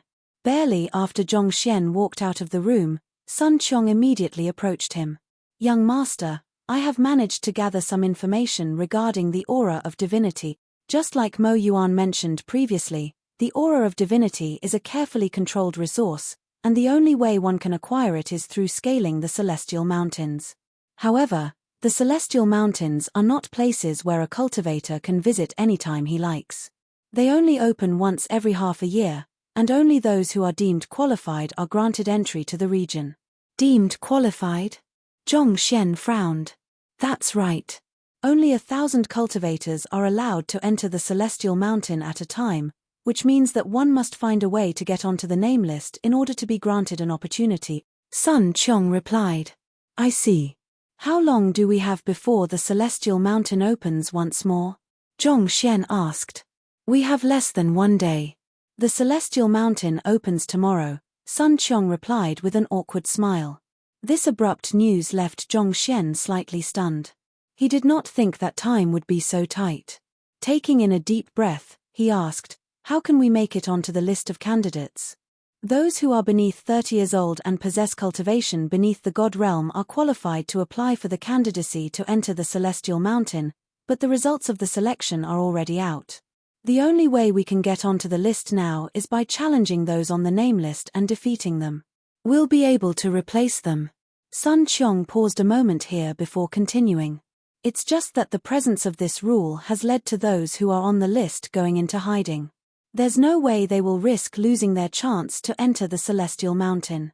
Furthermore, most of the candidates are from major powers, so it won't be easy to replace them. There was a good chance that they could become a god after entering the celestial mountain tomorrow, so who would be so foolish as to stake their future on a duel? There was a huge difference between a god and a non-god. If they missed this opportunity, they would lose their right to continue cultivating. Is there no other way to go about this?" Zhongxian asked with a deep frown. Given the capabilities of him and his students, he was confident that he would be able to acquire the required slots by tomorrow. That did not pose a problem at all. However, he felt uncomfortable doing that. He would be robbing others of the hope for a better future, and that would weigh down on him. He knew that the firmament was a place where the powerful could do whatever they pleased, but that was not the kind of person he wanted to be. If possible, he did not want to resort to that. Sun Qiong pondered for a brief moment before replying, "Based on what I have heard, there is another way. Perhaps because the sky of drifting specters felt that giving 1,000 slots to Twilight City is too little and would risk major chaos, it bestowed another 200 slots to the City Lord Manor, otherwise known as Netherworld Palace. Netherworld Palace placed these slots on sale, and those who successfully acquire these slots are also able to enter the Celestial Mountain. Twilight City was governed by rules, and those who flouted the rules would be severely punished. But when a person was completely deprived of hope, they would not hesitate to take risks to achieve what they wanted. It was to avoid such a situation from happening that the Sky of Drifting Spectres prepared such a hand. On sale. So, the slots go to the highest bidder? Zhongxian frowned in confusion. If that was the case, a person who had enough money would potentially be able to take all the slots. This was no different from open bribery. That isn't it. The price of the slots isn't too expensive. The key to acquiring the slots is not money but luck. Sun Qiong replied. Luck? Zhongxian repeated in bewilderment. How did luck find its way into the equation?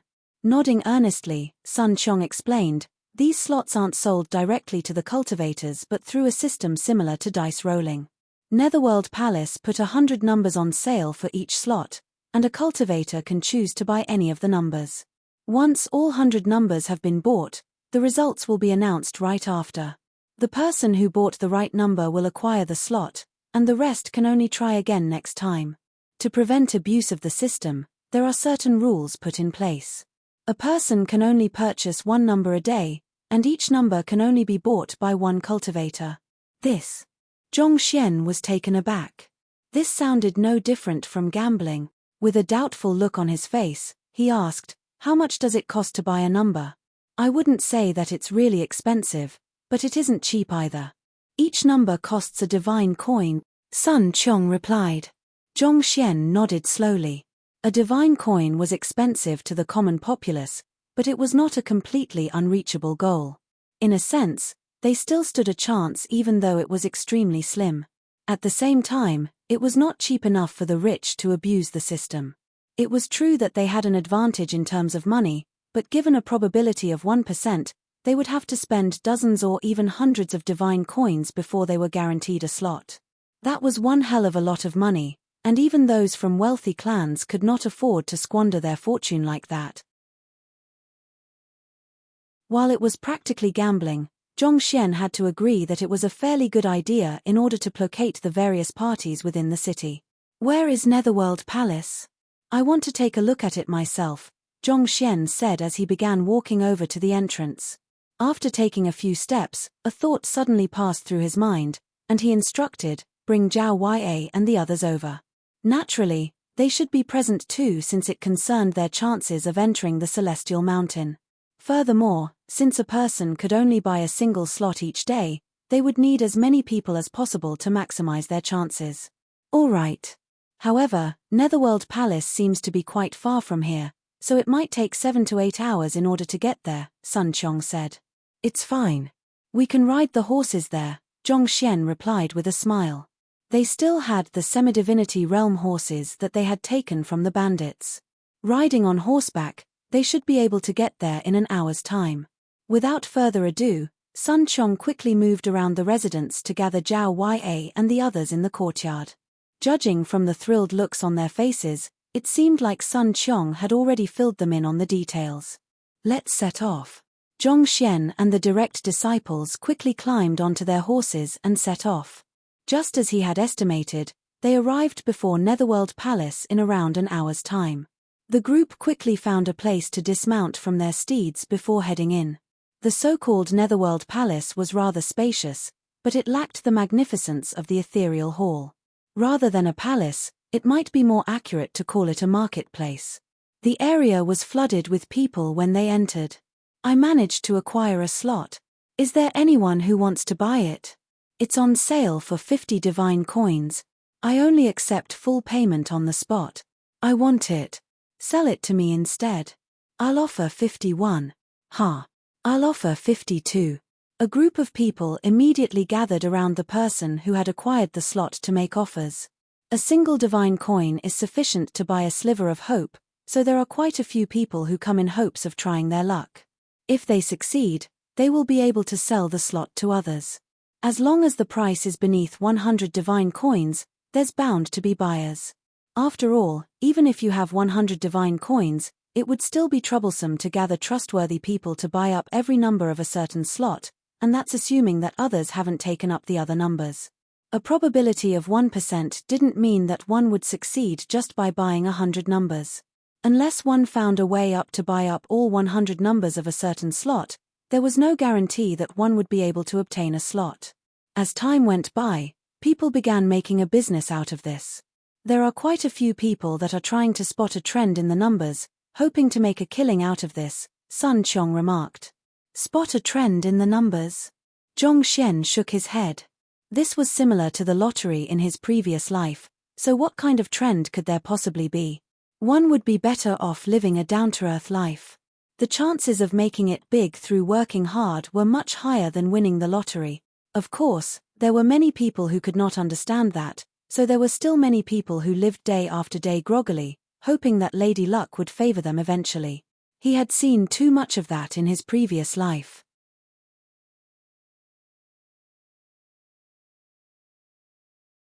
Chapter 21:14 The God of Gambling. The device to select the winning number was basically a massive roulette wheel with the numbers 1 to 100 on it.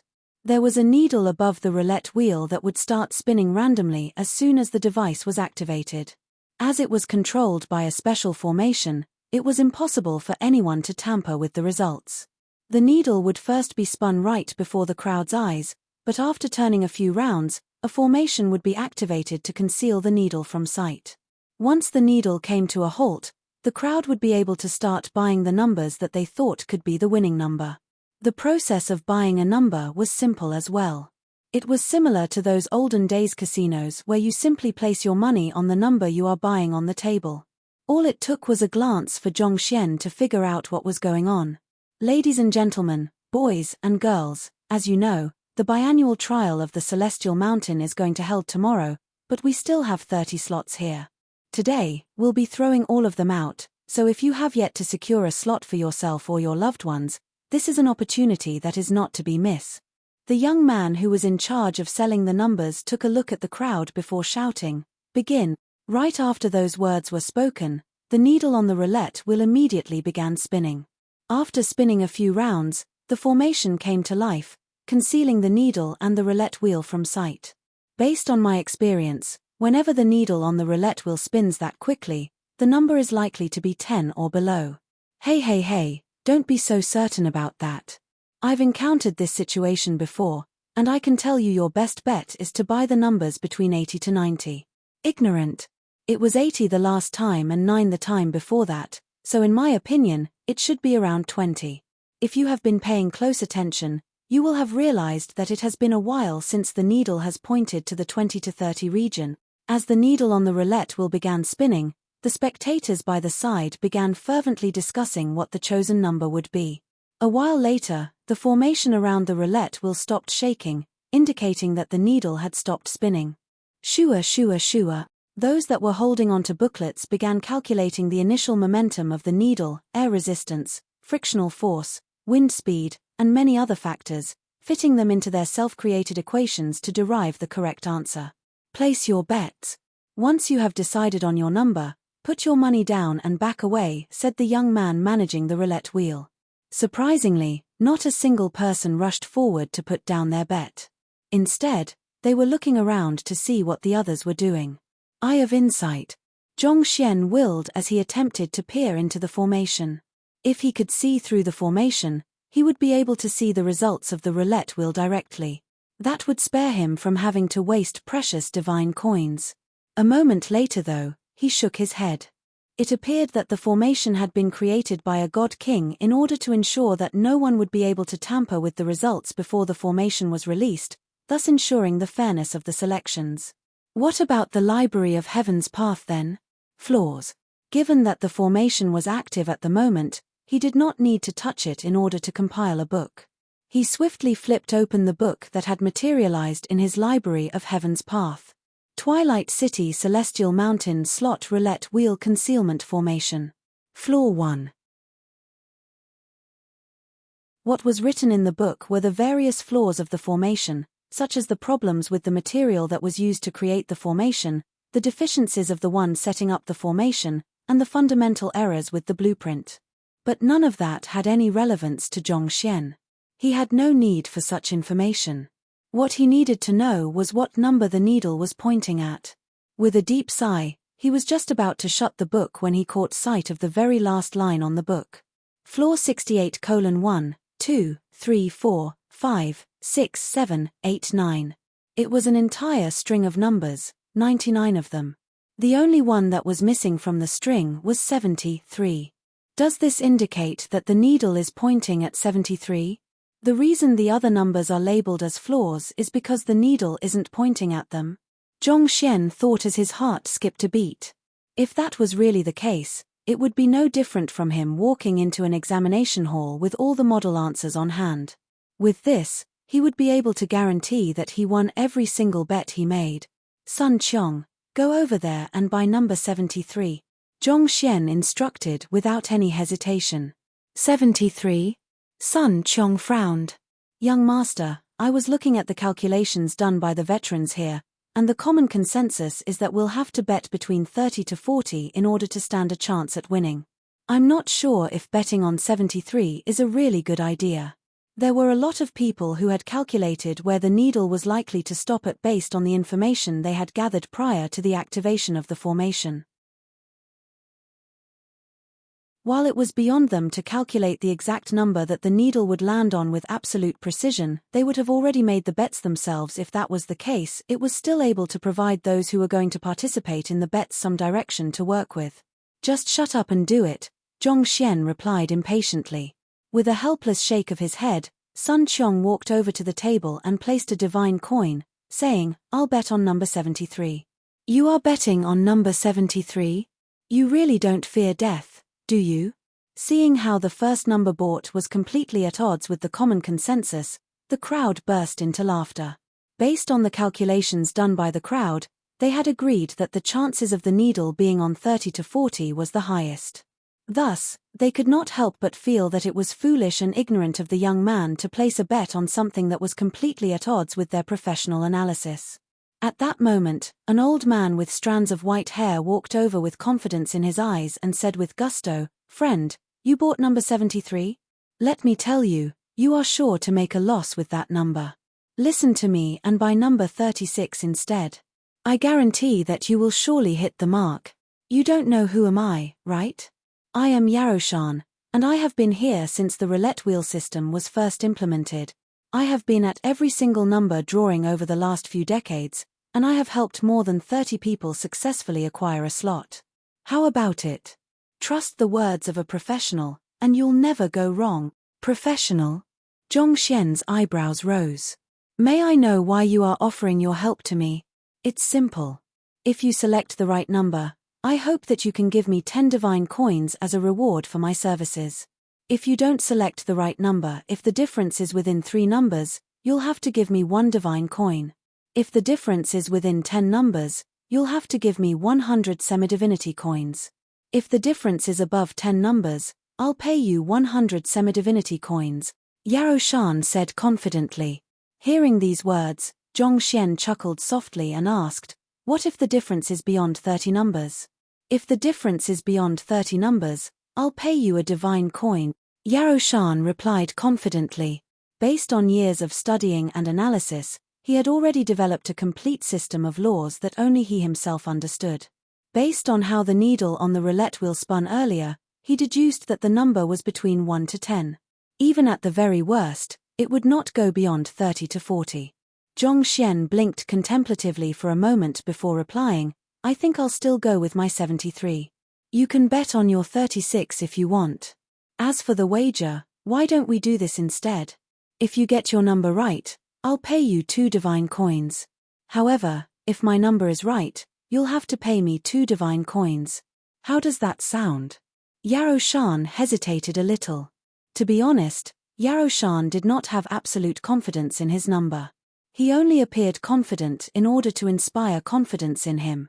He had set up the payouts in a manner that favored him, such that as long as he could win the trust of others, the chances were high that he would walk away with a profit. If he somehow got the right number, he would even be able to make a huge killing. In his view, this was much safer and more lucrative than betting on the roulette wheel directly. In fact, he had earned quite a lot of money through this over the years, and he had managed to buy a residence in a prime location within Twilight City. 2 LDK, it had 2 rooms, a living room, a toilet, and a kitchen. So, wagering on the numbers directly left him feeling rather iffy, and the stake was a jaw-dropping 2 divine coins at that. What if neither of us hit the mark? Since I am the one proposing the bet, if neither of us hit the mark, we'll count it as my loss too. I'll pay you 2 divine coins, Zhong Xian replied with a smile. Deal. Hearing those words, Yaroshan's eyes immediately lit up. He quickly headed into the crowd, and a moment later, he brought a young man over. It looked like the young man had listened to his words and bought down number 36. The discussions continued for 10 minutes before all the numbers were finally bought up. Now that all of the numbers have been taken, I'll be removing the formation right now in order to determine the allocation of the slot. The young man laughed heartily as he tapped his finger on the formation. Who? The veil of mist within the formation gradually dispersed, allowing the results of the spin to unfold right before the eyes of the crowd. I hope that you're ready to pay up, Yaroshan said with a light chuckle as he looked at Zhong Xian gleefully. He did not think that anyone would be so foolish as to make such a skewed bet with him. As long as the needle pointed at any of the 99 numbers other than 73, he would be able to earn 2 divine coins. Thinking about the small fortune that he was going to earn very soon, he began debating whether he should use it to buy the latest horse carriage model so that he could flaunt it before his friends or spend it at a bar and have a lovely time with a beauty. At this moment, the results were finally revealed, and the young man at the forefront announced, "The one to acquire the slot is number 73. 73? Yaro Shan was stunned by the announcement. He quickly turned to look at the roulette wheel, and the needle had indeed stopped at number 73. It was extremely far from the 36 that he had proposed. How is this possible? Did we calculate it wrong? Even if one of us made a mistake, there's no way all of us could have possibly made the same mistake together. I told you that the roulette wheel is completely random, and there's no way those calculations of yours work, but you just wouldn't listen." The results had left the many professional analysts among the crowd stunned. They swiftly reviewed their calculations, and there were no mistakes at all. So why would the final result end up being so different from their predictions? So, the slot goes to Sun Qiong. Paying no heed to the discussions beneath, the young man in charge of the roulette wheel passed a jade token to Sun Qiong. As Sun Qiong accepted the jade token, he could not help but stare at Zhongxian so hard that it looked as if his eyes would fall to the ground at any moment. Given that so many professional analysts had deduced that the needle would fall between 30 to 40 based on their calculations, he had thought that the 73 proposed by Zhongxian would definitely stand no chance at all. Yet, who would have thought that it was actually right? Young master. Sun Qiong was in such disbelief that he started to wonder if Zhongxian was the real deal. "It was simply good luck," Zhongxian replied calmly before turning his gaze to Yaro Shan. "The results are out. 2 divine coins. Fine." With a reddened face, Yaro Shan gritted his teeth and passed over 2 divine coins. Having hung out there for several decades, he could be considered a reputable figure. If he avoided his payment, there was no way he would be able to make a living there anymore. Soon, the needle on the roulette wheel had begun spinning once more, and it did not take long for the formation to activate and conceal it amid a thick layer of mist. Having watched the entire process carefully to take careful note of every single detail, Yaro Shan turned to Zhongxian and asked, "Do you dare bet with me again?" "Sure." Zhongxian shrugged nonchalantly. "I'll bet on 57 and the numbers within a range of 10 around it," Yaro Shan said. "Just like before, the wager is 2 divine coins." "Fine by me," Zhongxian replied with a smile. He turned to Zhao Ya and said, "Head over there and buy number 95. "Yes, teacher." Zhao Ya quickly walked up and bought number 95. Yaro Shan also quickly found someone to buy number 57. A moment later, the result was out. 95. Yaro Shan clutched his hair in a frenzy. His calculations had turned out to be extremely off the mark both rounds, and in contrast, the other party had actually hit the mark both times. How in the world did the other party manage to do it? Was the roulette wheel not supposed to have some degree of randomness? Or was it actually possible to calculate the right number? With tightly clenched jaws, Yaro Shan reluctantly passed another 2 divine coins over to Zhongxian. He was on the verge of a mental breakdown. Having been there for decades, he was able to tell that the other party was a first-timer based on how he acted. This was also why he had approached the other party to make a deal with him, hoping to profit off him. Yet, from the looks of it, it felt like he was the one being baited instead. He had lost 4 divine coins in the blink of an eye. More importantly, the other party had even managed to obtain 2 slots on top of his earnings from him. "Do you want to continue?" Zhongxian asked with a smile as the needle started spinning once more. He could not help but think that this Yaro Shan was a really kind soul. At this rate, he might just be able to walk out of the casino with the slots he required and some extra income. "No, I'll pass." Yaro Shan shuddered at the notion of losing another 2 divine coins. If he continued betting with this young man, he had a feeling that he might just lose the house that he had just bought too. In fact, he felt as if he had just lost a toilet already. Looking at the young man before him with incredulous eyes, he could not help but wonder. Was he actually staring at the reincarnation of the god of gambling? You're tuning in to the Celestial War YouTube channel. Don't forget to subscribe and join us on this journey to catch the most captivating stories.